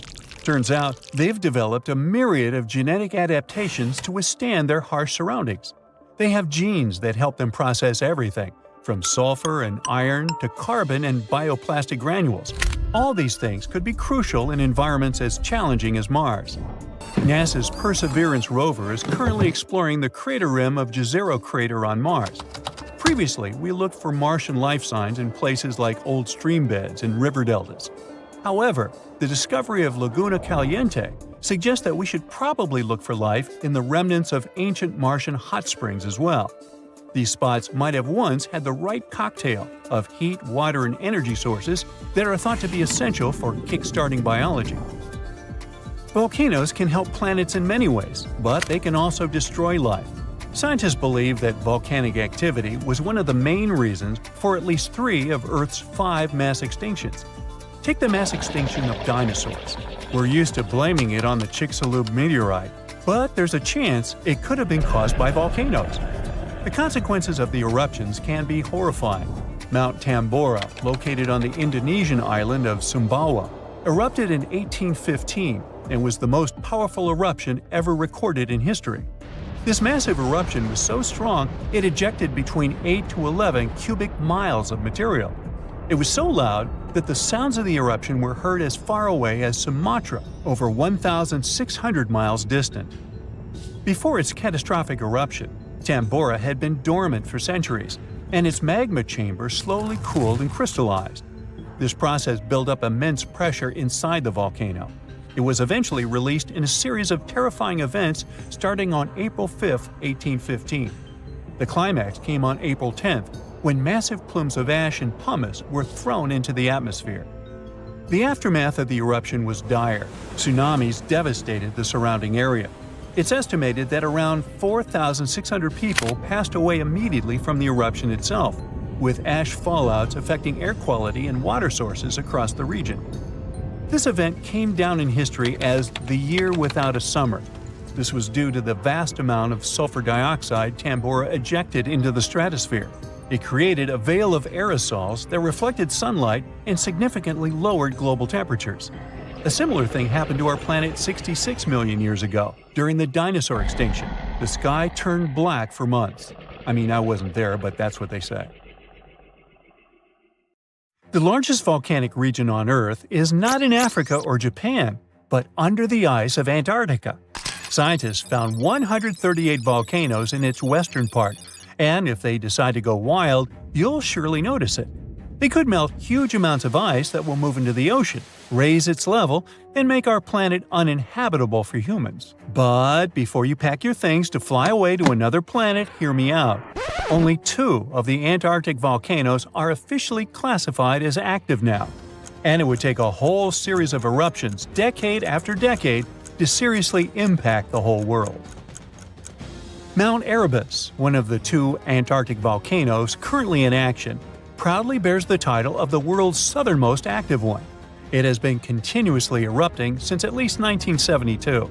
It emits plumes of gas and steam and sometimes even spews out rocks, and scientists call it strombolian eruptions.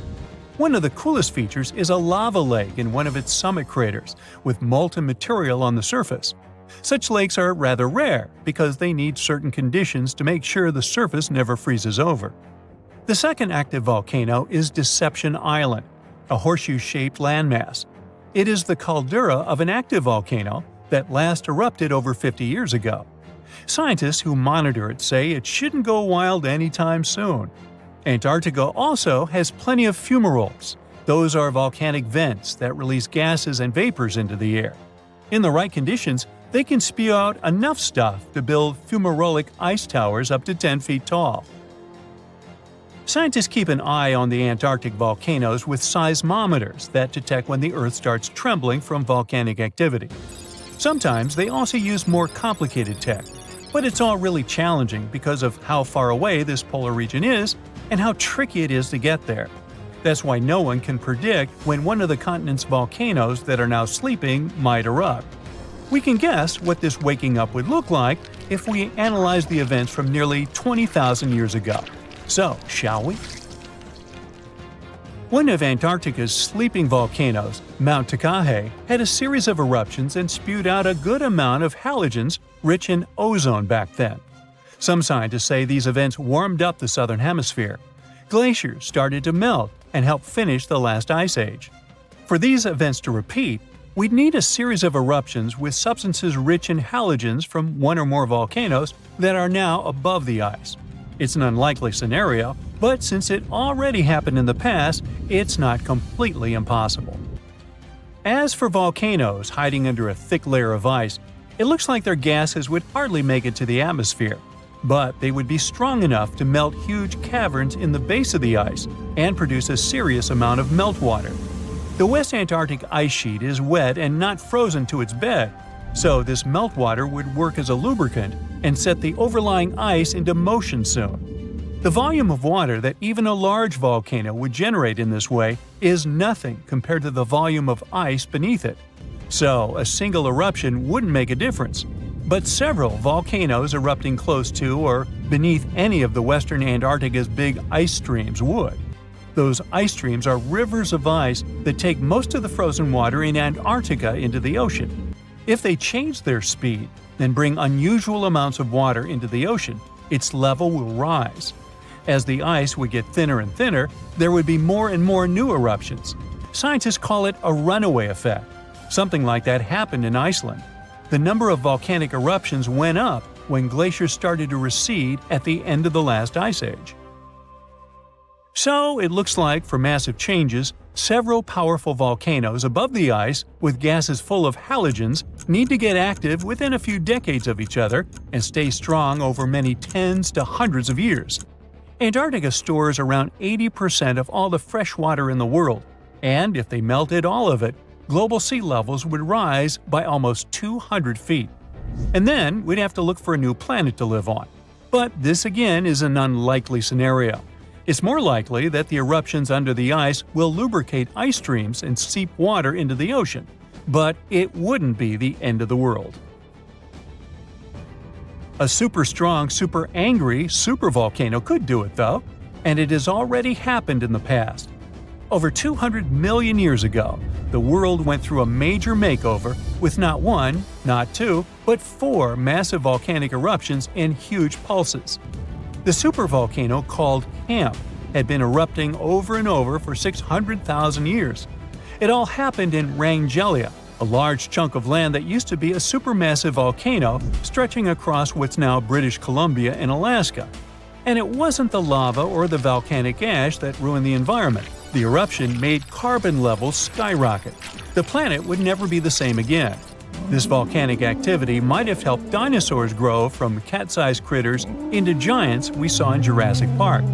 It kicked off a 2 million-year rainy season. It made the whole world hot and humid, and the dinos just loved it. Researchers dug deep into sediment layers beneath an ancient lake in Asia to uncover these secrets. They found traces of volcanic ash and mercury, clear signs of those epic eruptions. There were carbon signatures showing huge spikes in carbon dioxide levels. It made the atmosphere toasty, and the rain poured down. So the bad news is, another eruption like this could happen. The supervolcano beneath Yellowstone National Park has been sleeping for nearly 70,000 years. But if it wakes up, it would be many times more catastrophic than the eruption of Mount St. Helens in 1980. It's considered the most disastrous volcanic eruption in U.S. history. It followed 2 months of earthquakes and injection of magma below the volcano that weakened and destroyed the entire north face of the mountain. The eruption column went 80,000 feet into the atmosphere and spread ash over 11 U.S. states and several Canadian provinces. The last Yellowstone eruption was 1,000 times greater than that. The ground above Yellowstone sits on a hot spot made of molten and semi-molten rock called magma. This magma stuff flows into a chamber beneath the park, about 4 to 6 miles down, making the ground puff up like a balloon.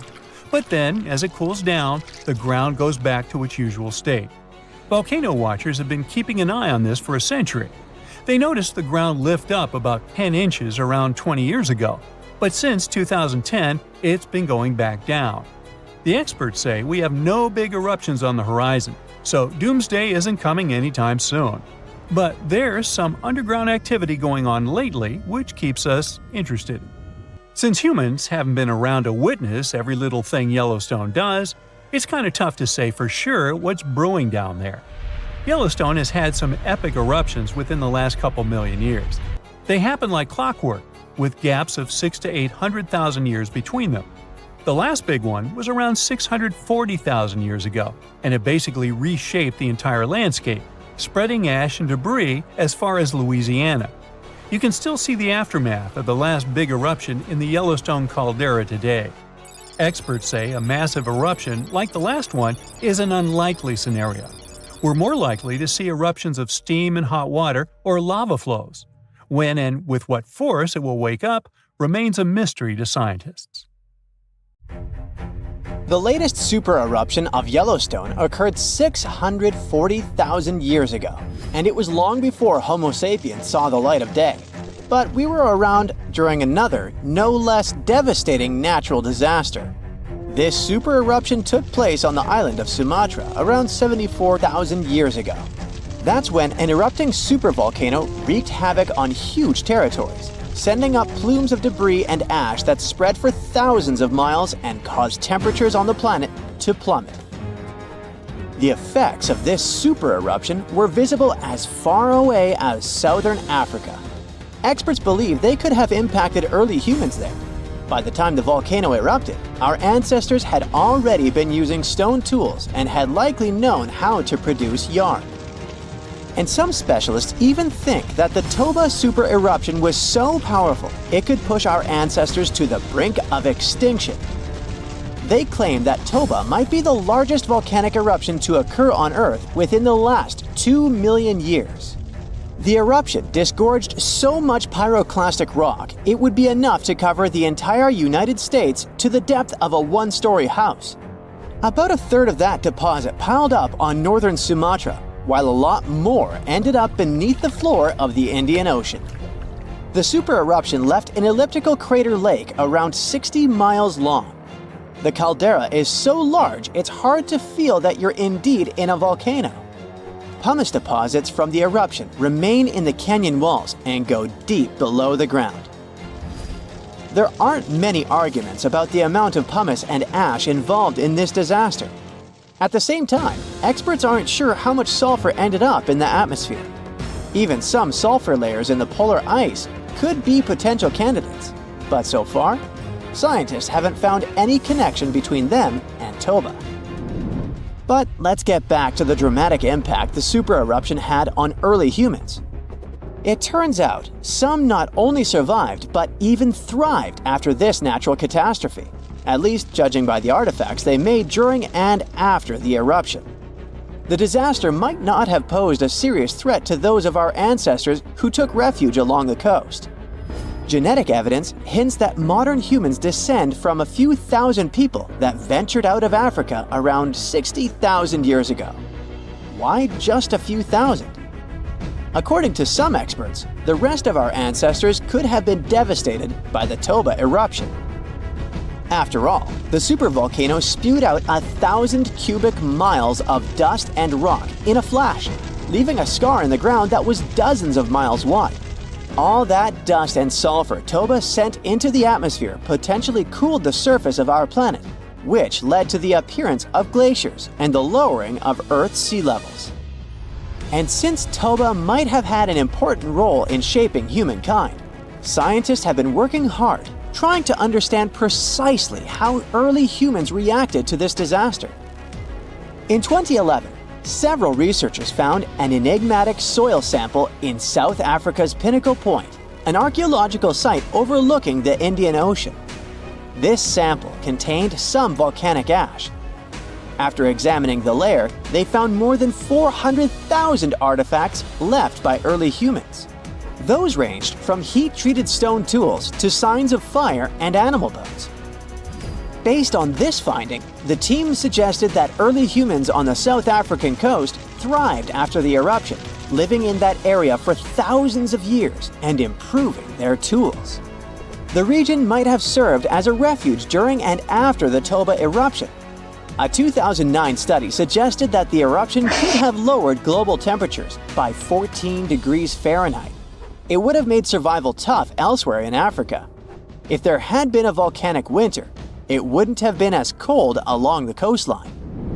On the other hand, newer studies claim that Toba spewed out so much sulfur into the atmosphere that the resulting aerosols could have stuck together, which would have limited their cooling effect in the long term. In other words, right after the eruption, temperatures would have plummeted, but only in some regions. And after 3 years or so, the effects of the eruptions would have calmed down altogether, becoming not dangerous to humans. Well, apparently, more research is needed. Meanwhile, let's figure out if we should watch out for any volcanoes these days. Last year, thousands of small earthquakes shook the ground near Iceland's Svartsengi geothermal power plant. Magma rose to the surface there, and now it has opened wide fractures slicing through the small town of Grindavik. The ground there is still swelling, and an eruption might happen with little notice. But of course, that's not all. Over the planet, 45 other volcanoes keep rumbling. For example, Italy's Vesuvius, that infamous thing that finished the city of Pompeii in 79 CE. Over the last 17,000 years, the volcano has experienced 8 explosive eruptions, followed by powerful pyroclastic flows, dense masses of super hot ash, lava fragments, and gases flowing at high speeds. The volcano's last eruption happened in 1944. Mount Rainier is one of the most dangerous volcanoes in the USA. Its high elevation, chemical composition, and proximity to Washington's Seattle and Tacoma suburbs, and the volcano's ability to produce massive pyroclastic flows make Mount Rainier a threat to consider. The heat from this volcano could potentially melt the ice and snow covering it, leading to rapid downstream flows of debris, mud, and rocks. The Novarupta volcano in Alaska's Katmai National Park and Reserve formed in a 1912 eruption, which was the world's largest in the 20th century. The volcano sent almost 7 cubic miles of ash and debris into the air. It also produced such a powerful ash flow that it created the Valley of 10,000 Smokes. Mount Pinatubo is located in a populated region in the Philippines. It became notorious after a 1991 massive eruption, which was the second largest eruption of the 20th century. More than 700 people lost their lives during that natural disaster. Today, more than 21 million people live within 62 miles of Pinatubo. Mount Agung, a continuously erupting volcano in Indonesia, had its last major eruption in 1963. It was one of the most tragic eruptions in the country's history.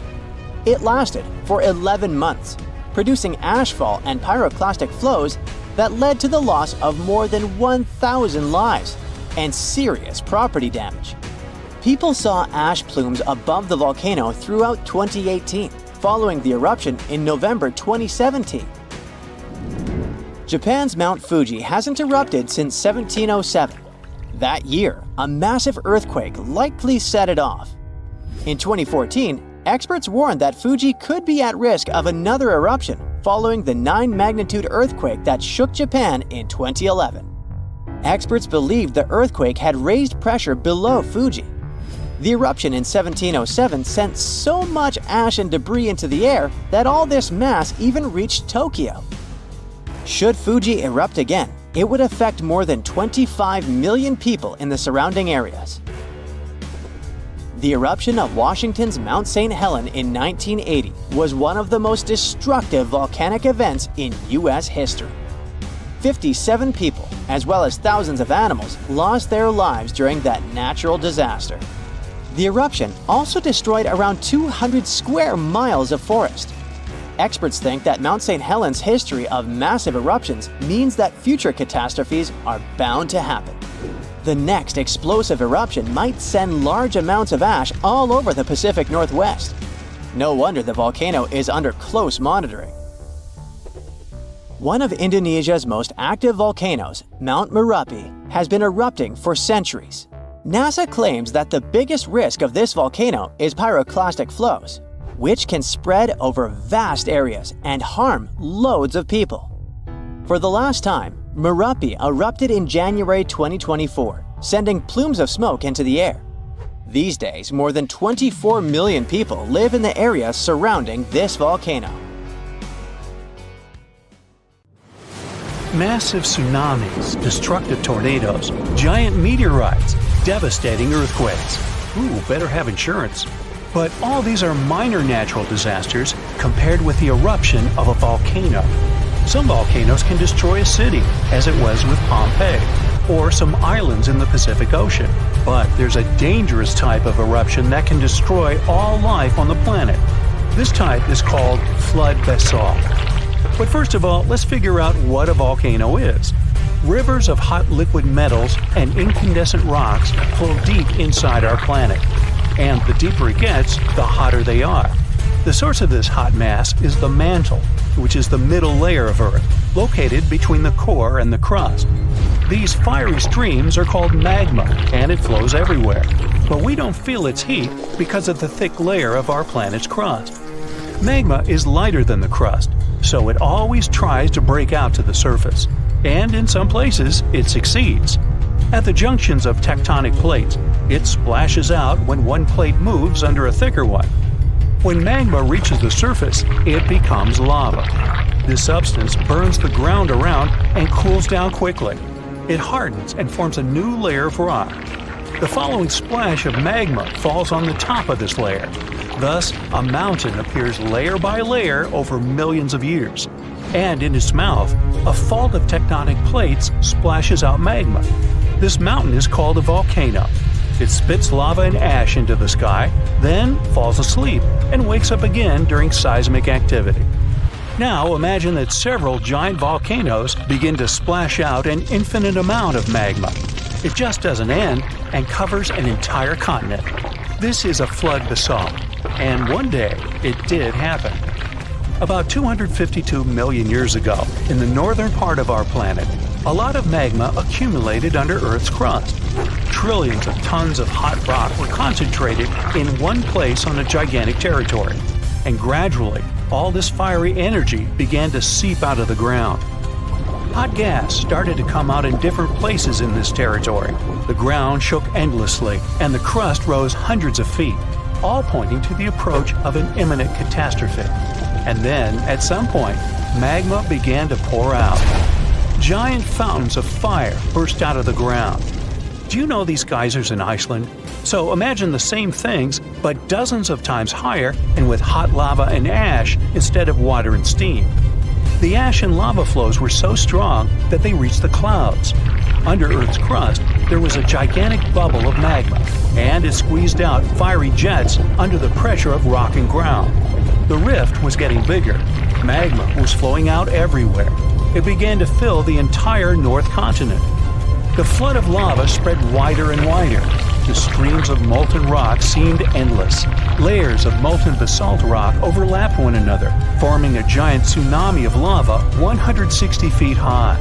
It poured out of the ground for hundreds of thousands of years, flooding forests, rivers, lakes, and meadows.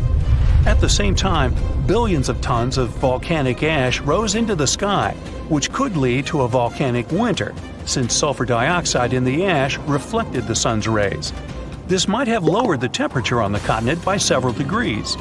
Then, dust and ash probably condensed and formed giant clouds that watered the surface with toxic acid rain. But after that, the cooled lava formed a giant thick shield, preventing magma from seeping out of the endless fire bubble. The global catastrophe was over, but only for a short time. Trillions of tons of magma were still flowing under a thick layer of solid basalt. The fiery rivers couldn't reach the top, so they spread out to the sides. As a result of this expansion, huge nets were formed under the thick rock. They ran in different directions like a spider web and heated Earth's crust. Gases started coming out from under the surface again. More and more energy accumulated there until an explosion of unimaginable force occurred. In addition to magma, carbon dioxide and ash escaped to the surface. They filled the atmosphere and caused the greenhouse effect. The temperature on the whole planet increased by several degrees. This release provoked another catastrophe that began in the ocean. There were deposits of methane, an explosive gas, on the seabed. Under ice-cold water, the methane was frozen and harmless. But the greenhouse effect in the atmosphere warmed up the entire ocean. Millions of tons of methane began to rise to the surface. This gas is more potent than carbon dioxide. Therefore, when it hit the atmosphere, the temperatures on Earth increased again. The whole globe turned into a hot sauna. In previous cool and humid places, the temperature reached those of a modern Sahara. Of course, most animals and insects couldn't survive such a cataclysm, but ocean life took much more damage. The heat and methane reduced the amount of oxygen in the ocean. Fish and other marine life couldn't survive in such conditions. New problems appeared when anaerobic bacteria started to multiply in non-oxygen water. They fed on methane and carbon dioxide and released hydrogen sulfide, a toxic substance that poisoned water even more. About 75% of land animals and 95% of the ocean's inhabitants went extinct. This flood basalt eruption was the only disaster in the planet's history that destroyed almost all plants and significantly reduced the insect population. Several species of the hardiest animals managed to survive in these conditions. The planet took about 10 million years to recover completely. After that, evolution began a new process of developing life. And here are two pieces of news. The bad one is that flood basalt will happen again and will be no less devastating than 252 million years ago. The good news is that it will happen in hundreds of millions of years. But when that happens, humanity will need to be prepared. It will start on the ocean floor. First, lava fountains miles high will begin boiling the water and emit sulfur dioxide into the atmosphere, where it will reflect sunlight. Along with ash and magma, a massive amount of water vapor will rise into the air.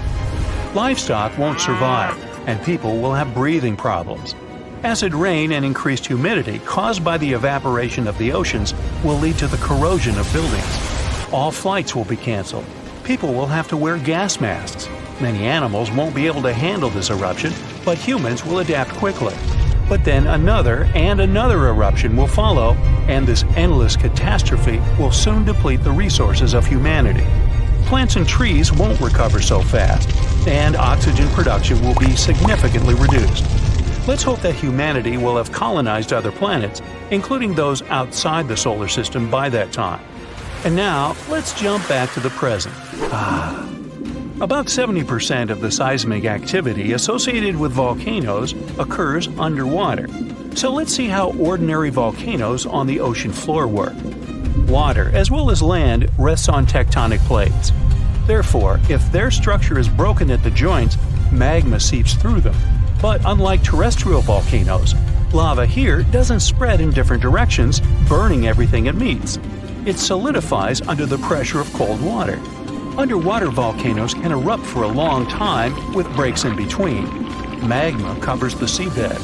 After another 100 or 1,000 years, a new eruption begins and a new layer of rock forms over the previous one. Over millions of years, layer by layer, magma is rising.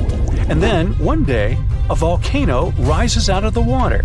Magma splashes out of it and increases its height.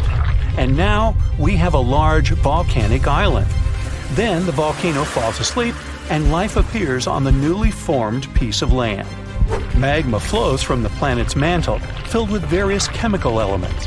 This hot mix saturates the soil with useful substances and thus promotes the growth of plants and trees. Then birds and other animals arrive there, and the volcanic island turns into a paradise. Then humans arrive and pave over paradise to put up a parking lot and a franchise burger joint. In 2018, the most powerful underwater earthquake occurred between East Africa and Madagascar. There was a deep rift between the Earth's crust and the mantle. Hundreds of thousands of tons of magma came out on the surface of the ocean floor. After that, a huge underwater volcano with a height of 2,700 feet was formed near the coast of Madagascar. This is almost twice the height of the Empire State Building, and all this is hidden under the water. French scientists studied this place since it had regular seismic activity. When the geologists went on an expedition to the coast of Madagascar, they discovered this giant underwater rock, which was not here until recently. With the help of geological equipment, they discovered the earthquake happened deeper than usual, below the Earth's crust. Geologists created a special observatory to monitor the situation at this site in real time. Between February and May 2019, they recorded about 17,000 seismic activities below the ocean floor. Scientists had never recorded such deep earthquakes. This suggests that there are reservoirs and drainage systems inside our planet through which magma flows. It's like the veins and vessels of a living organism. The volume of lava the volcano spews at this place can be compared with the volcanic eruptions in the hottest spots of Earth. Perhaps this is one of the most catastrophic, but at the same time, beautiful events in nature over the past few years. To understand what can be beautiful about this, let's first figure out what an underwater volcano is and how it works. Inside our planet, there are incandescent liquid metals and molten rocks containing almost all the chemical elements from the periodic table. All this hot substance is called magma, which constantly flows in the planet's bowels.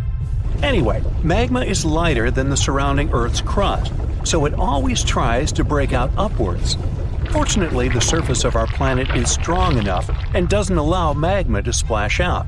But sometimes it happens, and here's why. The Earth's crust consists of many solid parts, tectonic plates. These plates collide with each other because of movement. Imagine a massive picture of puzzles. Each detail of this puzzle is a tectonic plate, and they all are constantly moving. Sometimes one puzzle gets unhooked from another. When this happens, magma immediately spills out of the resulting gap. And these places of faults with flowing magma we call volcanoes. When such a volcano erupts, a new geology begins. A splash of magma shakes the ocean floor. Lava and ash erupt from the inside of our planet. It causes a release of destructive energy of incredible power. But thanks to the water, such a catastrophe can go unnoticed. More than 70% of the seismic activity associated with volcanoes occurs underwater, and almost no one notices it. But inside the water, there's a total mess. Lava heats the water and destroys the seabed. The ocean in this area boils, and large air bubbles rise up. But the enormous pressure of hundreds of millions of gallons of water suppresses the volcano's destructive power. Molten rocks of the Earth's crust are pressed against the seabed. The ocean blocks the consequences of the disaster, but sometimes the eruption gets to the surface. Such a case occurred in 2012. Vast pieces of pumice the size of a van began to float up in the southeastern Pacific Ocean. There were hundreds, even thousands of them. It was more like a group of unknown islands. Volcanic rocks scattered in the ocean over an area twice as large as New Zealand. Scientists used deep-sea sonar apparatus on the remote control to determine the full scale of the disaster. They studied the seabed for a long time and found 14 craters that released lava. The researchers saw that more than a third of the erupted volcanic material surfaced and scattered throughout the ocean. The rest was scattered along the bottom. It destroyed all marine life in the area. However, after the eruption of volcanoes, life is reborn like a phoenix from the ashes. Volcanic ash, lava, and soil around the volcano contain many useful elements and minerals. They nourish the soil and promote the development of microorganisms not only on land but also in water. That's why there's so much vegetation, flowers, and trees around volcanoes. And underwater volcanoes can eventually form natural islands. This is a long process, resulting from which a large piece of land comes out of the water. When magma goes out, the water immediately presses it to the seabed. The eruption can go on for a long time. The released magma raises the level of the seabed. After another 100, maybe 1,000 years, a new eruption begins. New magma flows lay a new layer on the surface of the previous one. Over millions of years, layer by layer, the volcano has been growing. It's slowly rising up because of constant eruptions. Some volcanoes may go out forever, and some continue to erupt. And then, one day, the level of volcanic rock reaches the surface in the form of a huge island. After many more years, the volcano may go out, and then life appears on the formed island. The destroyed seabed area is filled with animals, trees, flowers, and plants. These volcanic islands have unique ecosystems because they develop separately from all continents. Observing such islands helps scientists understand how life on Earth was born. There are hundreds of islands around the world that have appeared because of eruptions of underwater volcanoes. You can find them in Hawaii, Indonesia, and Iceland. Many of them are inhabited by people. They build villages and small towns there. The ground on such islands is fertile. Fruits and vegetables grow there. The water is filled with fish. Such places may seem like paradise, but at the same time, it's dangerous to live there because the volcano may wake up. One of the most famous eruptions occurred on the island of Ogashima, south of Tokyo. People built a beautiful city right in the crater of an active volcano, and in May 1785, the eruption began. No one expected this to happen. At some point, thousands of birds rose and flew away from the island, and then the ground began to shake. A heavy, low sound came from beneath the underground depths. Thick smoke escaped from the top of the green volcano. The mountain threw dirt, large rocks, and red-hot pieces of magma into the sky. The disaster lasted several weeks. People managed to evacuate, and then there was a long recovery. Locals rebuilt the houses and brought the city back. Almost 250 years have passed since that moment, and during this time, the volcano has never woken up. Despite the risk of a new eruption, people continue to live there. The population is growing since this place resembles paradise, and no one wants to leave it. There are thermal springs, dense jungles with rich soil, and many fish. Meteorological and seismological services constantly monitor the volcano's activity. Movements and fractures of tectonic plates create another natural disaster, destructive tsunamis. Unlike volcanoes, huge waves are formed when seismic activity causes the crust to move vertically, up or down. When this happens, water pressure shifts on the ocean floor, which releases energy. This energy pushes the water and creates a tsunami. By the same principle, you form a small wave when you throw a stone into the water. First, a small tsunami appears. Then it picks up speed and increases in size. Its height can reach the level of a 5-story building. It's heading for the coast and accelerating to 500 miles per hour. This is almost twice as fast as a Formula One race car. Millions of gallons of water, weighing thousands of tons, are getting closer. And now the wave reaches the shore and demolishes everything in its path. Houses, trees, cars, nothing can withstand the destructive force of nature. Such tsunamis are a frequent occurrence on the coast of Japan. People have built massive shields near the land to stop the waves before they hit the shore. Still, in spite of all preparedness, somehow, nature always prevails. At the end of December 2021, an underwater volcano with a rather exotic name, Hunga Tonga, woke up after several years of sleeping.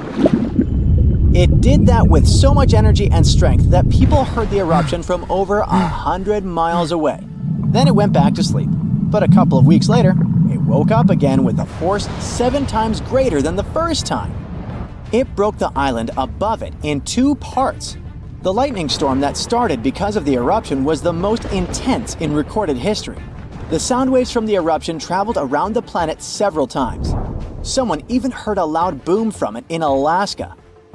And it started the first known mega tsunami since ancient times.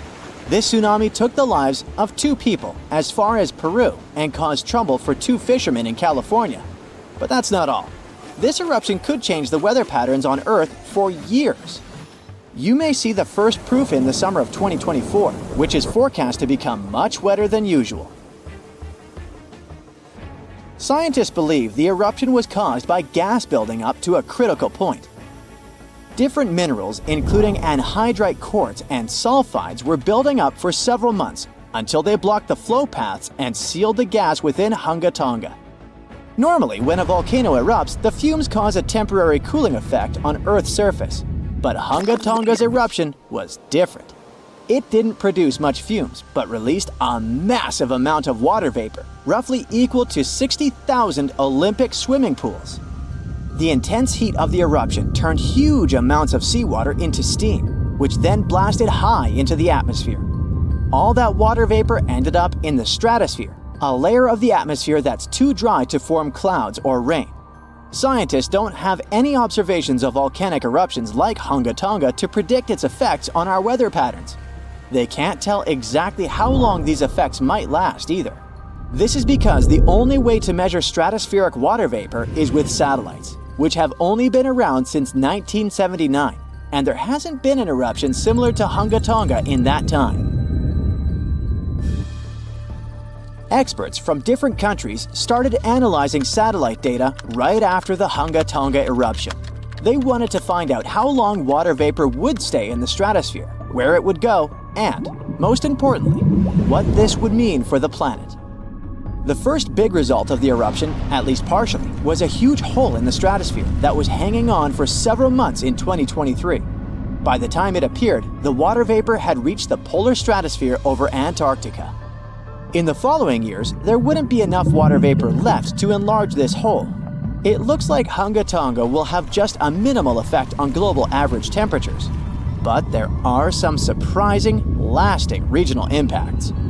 One of the scientific models forecasts colder and wetter winters for northern Australia until about 2029. In North America, it predicts warmer winters, and Scandinavia could have even colder winters. This is just one study though, and one approach to understanding how the eruption of Hunga Tonga can change our weather. We do have at least one example from history when a volcano eruption changed the world. Over 2 centuries ago, in 1815, Mount Tambora erupted and caused the year without a summer. In the following year, the winter was unusually cold and wet weather across Europe and North America. A recent study confirms that 1816 wouldn't have been this cold without the volcanic eruption.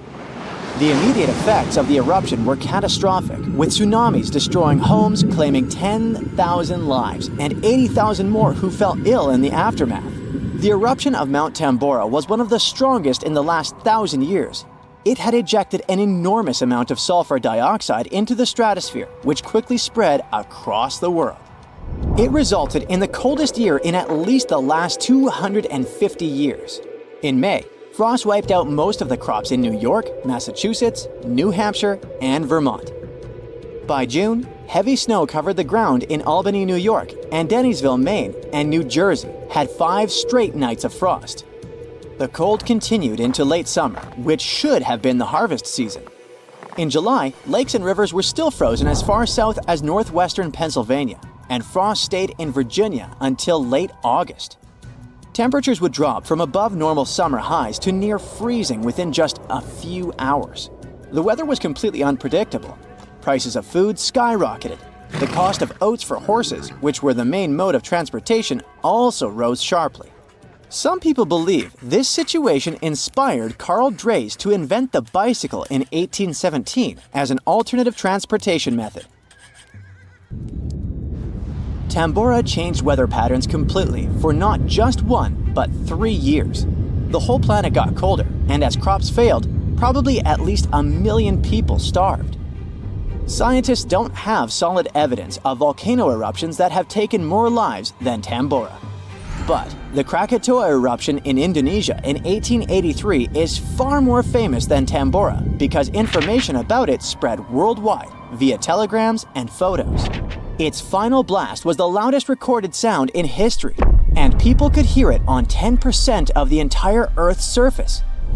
The eruption started a tsunami with waves about half as tall as the Statue of Liberty. Still, it was less powerful than Tambora's eruption.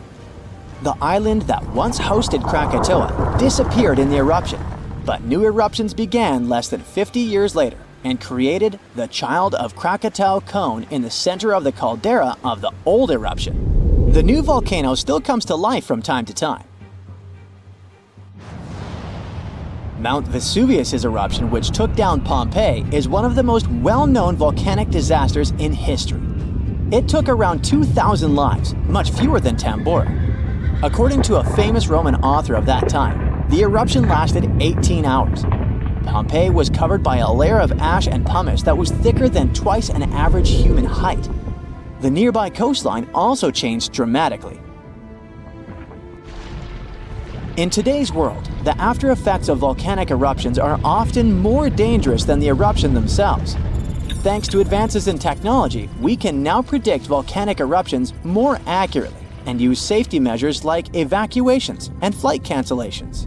But there's still a lot of risk that changes in weather patterns and drought all over the world, especially in areas like India, East Asia, and East Africa that are affected by monsoons. Volcano eruptions can also have effects you wouldn't probably expect, like the evolution of dinosaurs. These guys were once the size of cats, waiting for their time to shine. It came around 230 million years ago. This time is known as the Carnian Pluvial episode. Before it, Pangaea was a dry and arid supercontinent. But then, there were 4 major volcanic events that pumped huge amounts of carbon dioxide into the atmosphere. Global temperatures and humidity spiked because of it. These massive eruptions most likely happened because of the Wrangellia Large Igneous Province eruption in what is now British Columbia and Alaska. This prolonged volcanic activity created the right conditions for dinosaurs to blossom and diversify, and also for the rise of other groups, like modern conifers, ferns, crocodiles, turtles, insects, and early mammals. With higher temperatures and more rainfall, terrestrial plants have evolved, and humidity-loving ones have become dominant. Without those changes in the world, we could have a completely different natural history. There's some solid proof that volcanic activity has really changed the weather patterns back then. Scientists have found layers in the Earth's core that show different types of carbon. It means there were 4 massive releases of carbon dioxide into the atmosphere. The data on mercury and carbon together shows that the spike in mercury levels was thanks to a major volcanic event that affected the global carbon cycle, and not just local eruptions. Oh look, there's a giant blob heading straight for New York City. Oh wait, hold on. You'll actually have to look down, not up, because this blob is a mass of hot rock moving beneath the Earth's surface. And when it finally reaches the Big Apple, some say it could tear the continent in two. But Yankees fans, and even you Mets fans, don't worry, this journey is going to take about 15 million years or so. You see, a long time ago, people noticed something curious. When they looked at world maps, they thought, don't the continents look like puzzle pieces that could fit together? That couldn't just be a coincidence, right? Then, in the year 1912, a German meteorologist named Alfred Wegener came up with a revolutionary idea, something we now know as the theory of continental drift. Wegener said the continents are always on the move, and those huge chunks of land we see today were all once connected, forming one giant supercontinent called Pangaea. That idea suddenly explained a lot of mysteries, like why fossils from the same species turn up in different corners of the world, even though entire oceans lie between them, or why coastlines of continents match up so neatly, just like South America and Africa. Wegener also explained that mountains form when a drifting continent runs into another one, crumpling the land and pushing it upward. That is exactly how the Himalayas came to be. The Indian plate collided with the Eurasian plate, and the land rose into the massive mountain range we see today. Now these days, everybody learns about Wegener's idea in school and takes it as fact. But back then, many people thought he was completely out of his mind. I mean, whole continents moving around? What on earth could push them? That's why it took scientists more than 50 years to finally go, oh, I see, it's the Earth's mantle. Yep, slow-moving currents of hot rock deep in the Earth's mantle push the tectonic plates around, and that means the continents move too. Picture super tough puzzle pieces floating on top of boiling oatmeal. That's a picture. Yep, they drift, and sooner or later they crash into each other. This is what happens on Earth's surface. And that's how we finally agreed that Wegener was right. But what if I told you that might not always be the case? Some experts agree that the supercontinent Pangaea started breaking apart about 200 million years ago. And that's how we ended up with the world map we know today. But a recent study is challenging part of that idea. And it all comes down to a giant mass of hot rock, something scientists call the Northern Appalachian Anomaly, or just NAA. Yep, what we casually call a blob, the experts call an anomaly, and that is simply because it is hotter than the rock around it. So this anomaly sits about 124 miles beneath the mountains of New England and stretches up to 249 miles wide. It lies in the asthenosphere, the semi-molten layer of Earth's upper mantle. But here's the strange part. It should not even be there. I mean, rock formations like this normally don't exist in that part of Earth's interior. For years, scientists thought the anomaly was left over from when the North American continent broke apart from Northwest Africa about 180 million years ago. This new study says that might not be the case. It suggests the blob is actually linked to the process that split Greenland from North America only about 80 million years ago. The idea then is that this blob is a leftover from when the landmass broke apart, a piece that never quite settled down. This is one stubborn blob we're talking about because it is still on the move, super slowly. But still, it moves only about 12 miles in a million years. Over time, it's already traveled more than 1,100 miles from where it first appeared. And now, New Yorkers, watch out! This blob of scorching hot rock is heading your way. Okay, I know, I'm being a little dramatic. The truth is, we really don't have to worry. First, scientists say it won't even get near the city for at least 15 million years. And second, even though we call it a blob, it is not something gelatinous. It is not oozing. And it is definitely not going to push its way up through the Earth's crust and invade the New York subway, or anything like that. That is just not going to happen. What the anomaly will look like, or what it might do to the continent in the future, is still a mystery for geologists. But they are pretty confident it will not have any real impact on human infrastructure or on our daily lives. It is not like lava that's suddenly going to burst through the floor of your house. That's because, at the end of the day, the blob is just rock. Like any rock you see on the street, only super high, enormous, and buried deep inside the earth. To explain why this rock is sitting in such a weird spot, scientists came up with what they call the mantle wave theory. So think of it kind of like a lava lamp. After continents break apart, hot, heavy rock can detach from the bottom of the tectonic plates in blobs. These blobs, or pieces of rock, move around under the crust and create waves. When that hot material slips under a continent, it works like the flame under a hot air balloon. It gives the land a little lift. Then, when continents stretch and split, space opens up underneath and semi-molten rock quickly fills in. Eventually, it cools down, gets heavier, and sinks. Meanwhile, hotter mantle material rises up and creates a warm patch called a thermal anomaly. This sudden motion shakes up the base of the continent. Imagine a row of dominoes. One piece falls and the rest follows. Blobs of rock start dripping downward one after another, and over time, they slowly move inland. Scientists think these rock currents keep flowing, rippling under the surface for millions of years. Now, knowing all this matters because the anomaly might have played a role in shaping the land above it. For example, it may have lifted up some ancient mountains over the past few million years. That helps to explain a big mystery of the region: why the Appalachians are still standing. I mean, why haven't they worn down as much as you would expect after all this time? Well, think about it. The Appalachians are ancient. This mountain range in North America started forming hundreds of millions of years ago, long before the dinosaurs. With all that time, rain, wind, and erosion should have worn them down to almost nothing by now.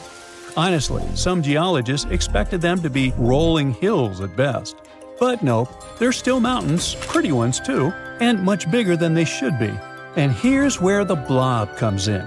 See, when a giant pocket of superhot rock sits under a mountain range, it can actually give the crust a little lift.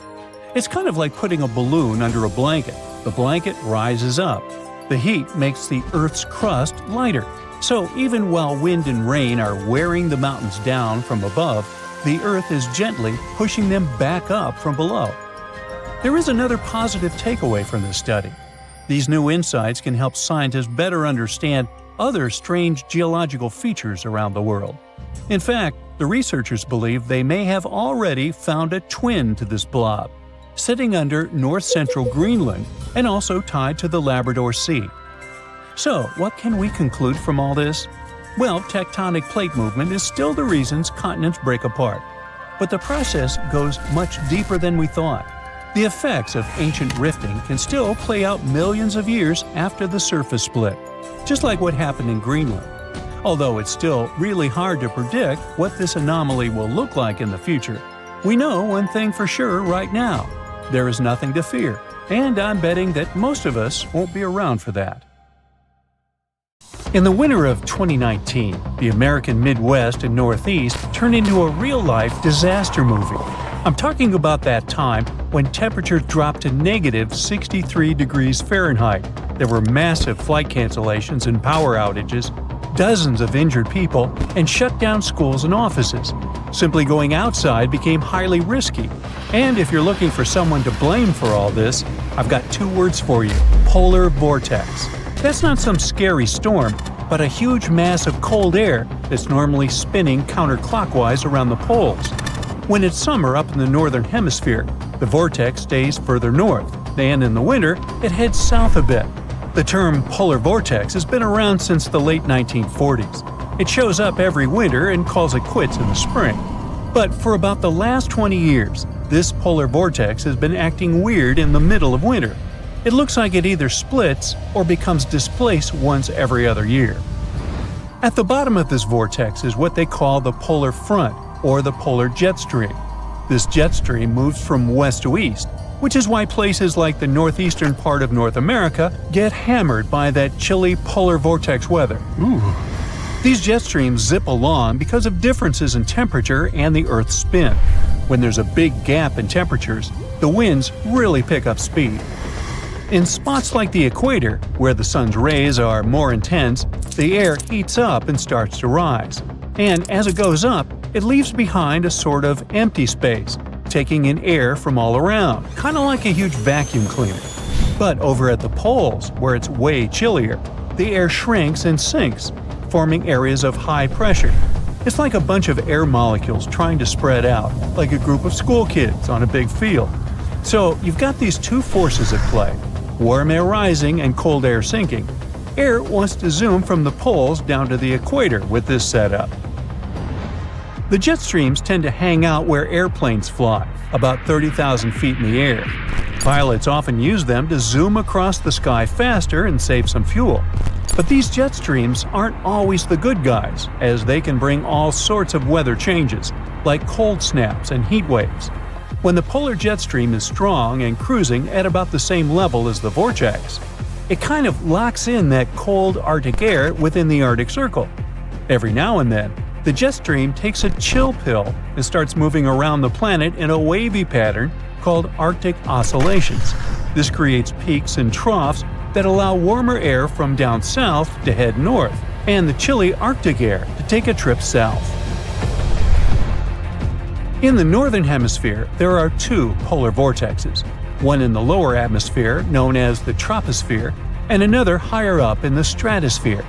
The stratospheric vortex forms as cold, dense air sinks and twirls near the North Pole. The mightier the vortex, the quicker it spins, keeping cold air locked over the high latitudes. When someone or something messes with the polar vortex, it goes haywire. Picture a spinning top. Give the table a shake and it'll start wobbling. When the polar vortex loses strength, it can't corral the cold air anymore. So, blasts of icy Arctic air surge southward over North America. The polar vortex isn't a fixed object, but more like a living being. It gets stirred up by ripples on Earth's surface, triggered by stuff like air flowing over mountains or across land and sea, all warming up differently. If our planet were as smooth as glass, with oceans wrapping all around, the polar vortex would just chill out, never breaking up. But every time a wave smacks into it, it gives the vortex a push. Sometimes, one of these waves packs enough punch to shove the vortex off the pole or even spin it in reverse. And when that happens, the temperature in the polar stratosphere can skyrocket by a whopping 50 degrees in just a week. The Arctic's polar vortex started spinning in the opposite direction in March 2024 and got scientists worried. It's one of the 6 strongest flips since the 70s. This time around, it hasn't caused any chaos. Sometimes the waves of air affecting the vortex get strong enough to split it into 2 parts, kind of like how a cell divides. They're called daughter vortices, and they even add more chaos to the mix. When the vortex splits, one chunk usually heads over Siberia, while the other cruises over North America. Once that split goes down, the jet stream in the troposphere above the Atlantic decides to take a southern vacation. That jet stream usually acts like a bouncer, keeping the chilly Arctic air up near the pole. But when it heads south, that Arctic air gets a green light to crash the party in places like the East Coast, the Midwest, and even Western Europe. The storms that usually ride along with the jet stream follow along and head south too. They take their time to get organized and catch up with the new path of the jet. So, instead of hitting up Canada like they usually do, they swing by New York and Chicago for a change of scenery. Scientists still don't know why the polar vortex doesn't mess with the U.S. Pacific coast. It might have something to do with where the jet streams hang out in each basin. Over in the Atlantic, the jet stream kicks it at higher latitudes, while in the Pacific, it's chilling closer to the equator. It might also have to do with the landscape. In the Atlantic, the air has zipped over the Rocky Mountains, stirring up waves off tall peaks that mess with the jet stream. But in the Pacific, the jet stream is away from any big mountains that could cause trouble. The recent reversal of the polar vortex is unlikely to make the temperatures drop extremely, but scientists aren't sure what's going to happen to the polar jet stream in the future. They're concerned that the chilly polar air might make more trips down to the mid-latitudes and bring along more chilly spells in the long run. So it's better to be prepared. When the news tells you there's a huge winter storm coming and power outages are highly likely, fill your bathtub with water. If you have an electric water pump, it won't work and you'll run out of water soon. Gas stations also run on electricity, so fill your car tank before the storm hits to have some emergency gas. When the storm arrives and you're locked in, put on several layers of warm clothes, thermal wear, a warm shirt, a sweater, and insulated pants and woolen socks. Don't forget mittens so the heat doesn't escape through your hands. Hang dark blankets on your windows to draw in heat. Make sure your doors and windows are closed well, and put some towels under them to prevent drafts. Your basement is probably more insulated by the ground, so it could be a good place to spend the night. To warm up the cold winter bed in your home, fill a bottle with hot water and place it in your core region under the cover. The water will heat up your vital fluids traveling through your body, reaching all the extremities and warming you up in no time. You can also wrap your pajamas around the bottle before putting them on for an extra effect. When the power comes back on, check all your appliances and electronics before turning on the main power switch. They must be unplugged to avoid power surge damage. As you turn the water supply back on, keep the taps on the lowest level of your house closed to let the air out from the upper taps. The floor starts quaking like it's alive. Books, mugs, and lamps leap off shelves. Your feet slide, your body sways, and you can barely stay upright. It stops for a second, but then it shakes again and again. More than 1,000 times just in one day. This is not how you imagined your trip to Santorini, but it's the new reality. The Santorini seismic swarm started in January 2025. In less than 1 month, there were, get ready for it, more than 20,000 reported earthquakes.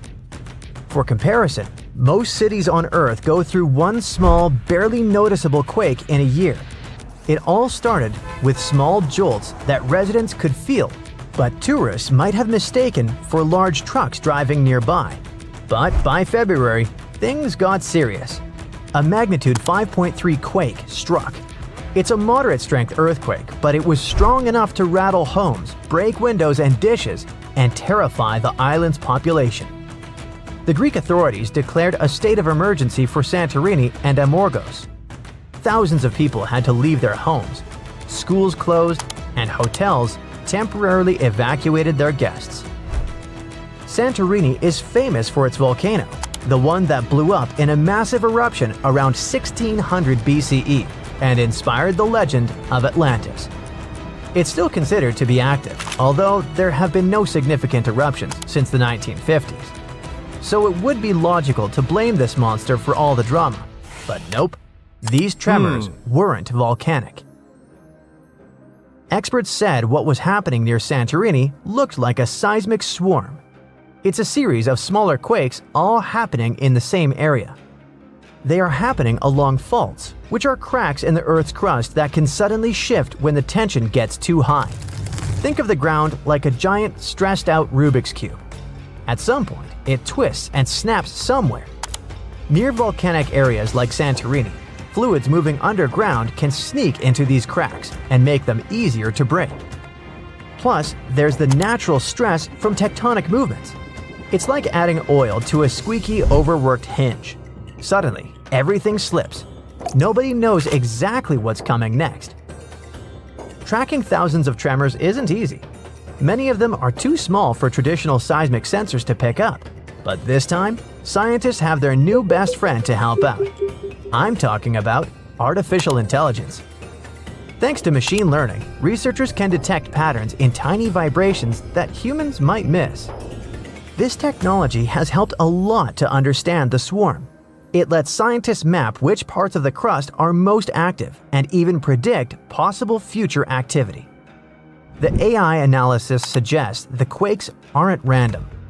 They seem to be clustered along a fault line near the underwater Colombo volcano. This area has a long history of seismic activity. Even though Colombo hasn't erupted recently, the magma beneath it might be subtly shifting the crust. and it adds tension to the tectonic plates above. It's like a simmering pot. Nothing boils over yet, but the heat is definitely building. The swarm has subsided after a couple of months of constant shaking, but it doesn't mean it's over for good. Even after a lull, another swarm could strike, or a larger quake could happen along the same fault lines. That's why scientists are now studying the data collected from the swarm. If you're thousands of miles away from Santorini and don't have plans to visit, it doesn't mean you're 100% safe from a similar scenario. Seismic swarms like the Greek one happened in the Caribbean, Iceland, and Italy. One of the best documented swarms in history happened in Japan, in a suburb northwest of Tokyo. It was all going on in a town sitting on a seismological observatory, like a secret underground lab for tracking earthquakes. The swarm kicked off in August 1965 with just 3 earthquakes that were so weak nobody could feel them. But things escalated fast, and 3 months later, 100 quakes a day were strong enough for people to feel. On one day, the observatory recorded almost 7,000 quakes. Out of those, 585 were strong enough to actually shake the ground, meaning you could feel a quake roughly every 2.5 minutes. Scientists figured out that the swarm was caused by fluids moving underground, kind of like the Earth's crust, stretching and bubbling. Studying seismic swarms helps scientists predict earthquakes better, understand how Earth's crust moves, and even prepare for future natural disasters globally. For instance, if they can link the patterns of tremors to magma movement or tectonic shifts, they can apply similar models to volcanoes and fault lines in Hawaii, Iceland, or the Pacific Northwest. Santorini is like a living lab where they combine modern tech with traditional knowledge. AI, seismographs, and satellite imaging add to centuries of human observation. The locals who have lived through quakes for generations contribute insights about small tremors, changes in groundwater, and unusual animal behavior. All this helps scientists refine their models. Santorini's swarm has surely grabbed the attention of the whole world, but it's not the only place on Earth with some intense seismic activity. But what makes Santorini unique is its combination of historical volcanoes, underwater fault lines, and the fact that it's a real tourist magnet. The island is not so large, and the effects of even moderate tremors feel stronger and more dramatic than in other regions. In other places, though, even more serious earthquakes, tsunamis, and volcanic activity are regular news, and the people have learned to live with them. Japan is one of the regions on Earth where earthquakes happen the most because it sits on the edges of 4 tectonic plates. There are around 1,500 of these earthquakes each year that are noticeable. Because of this, the people in Japan have learned to live with earthquakes. There's even a law that sets a rule that buildings in the country should be able to handle earthquakes up to a magnitude of 7 without falling apart. An update 30 years later said that buildings should only have minor damage in such earthquakes and still work as usual. But if an earthquake is even stronger, the law says the building's main job is not to collapse, but to save people's lives. At the most basic level, buildings are made stronger with thicker beams, pillars, and walls so they can handle shaking better. They even construct some buildings on thick layers of padding that separate them from the ground completely, which helps protect them during an earthquake. A skyscraper might sway back and forth a lot and move up to 5 feet, but it won't collapse. On the other side of the Pacific, scientists from the U.S. Geological Survey have studied a dangerous area along the U.S. West Coast. It's called the Cascadia Subduction Zone. Over the past 14,200 years, there have likely been at least 30 big earthquakes in this region. One major quake happened every 500 years on average, but for a long time now, Cascadia has been quiet, and the scientists are getting worried. They think this might be because the area is locked, so the tectonic plates are stuck together and building up a lot of pressure. At some point, a part of the seafloor could suddenly break and move forward by several feet. The shaking would be just 5 minutes, but it would create a powerful tsunami as the seafloor shifts that would last for 10 hours. If it happens, it's going to be the worst natural disaster in the country's history, according to experts.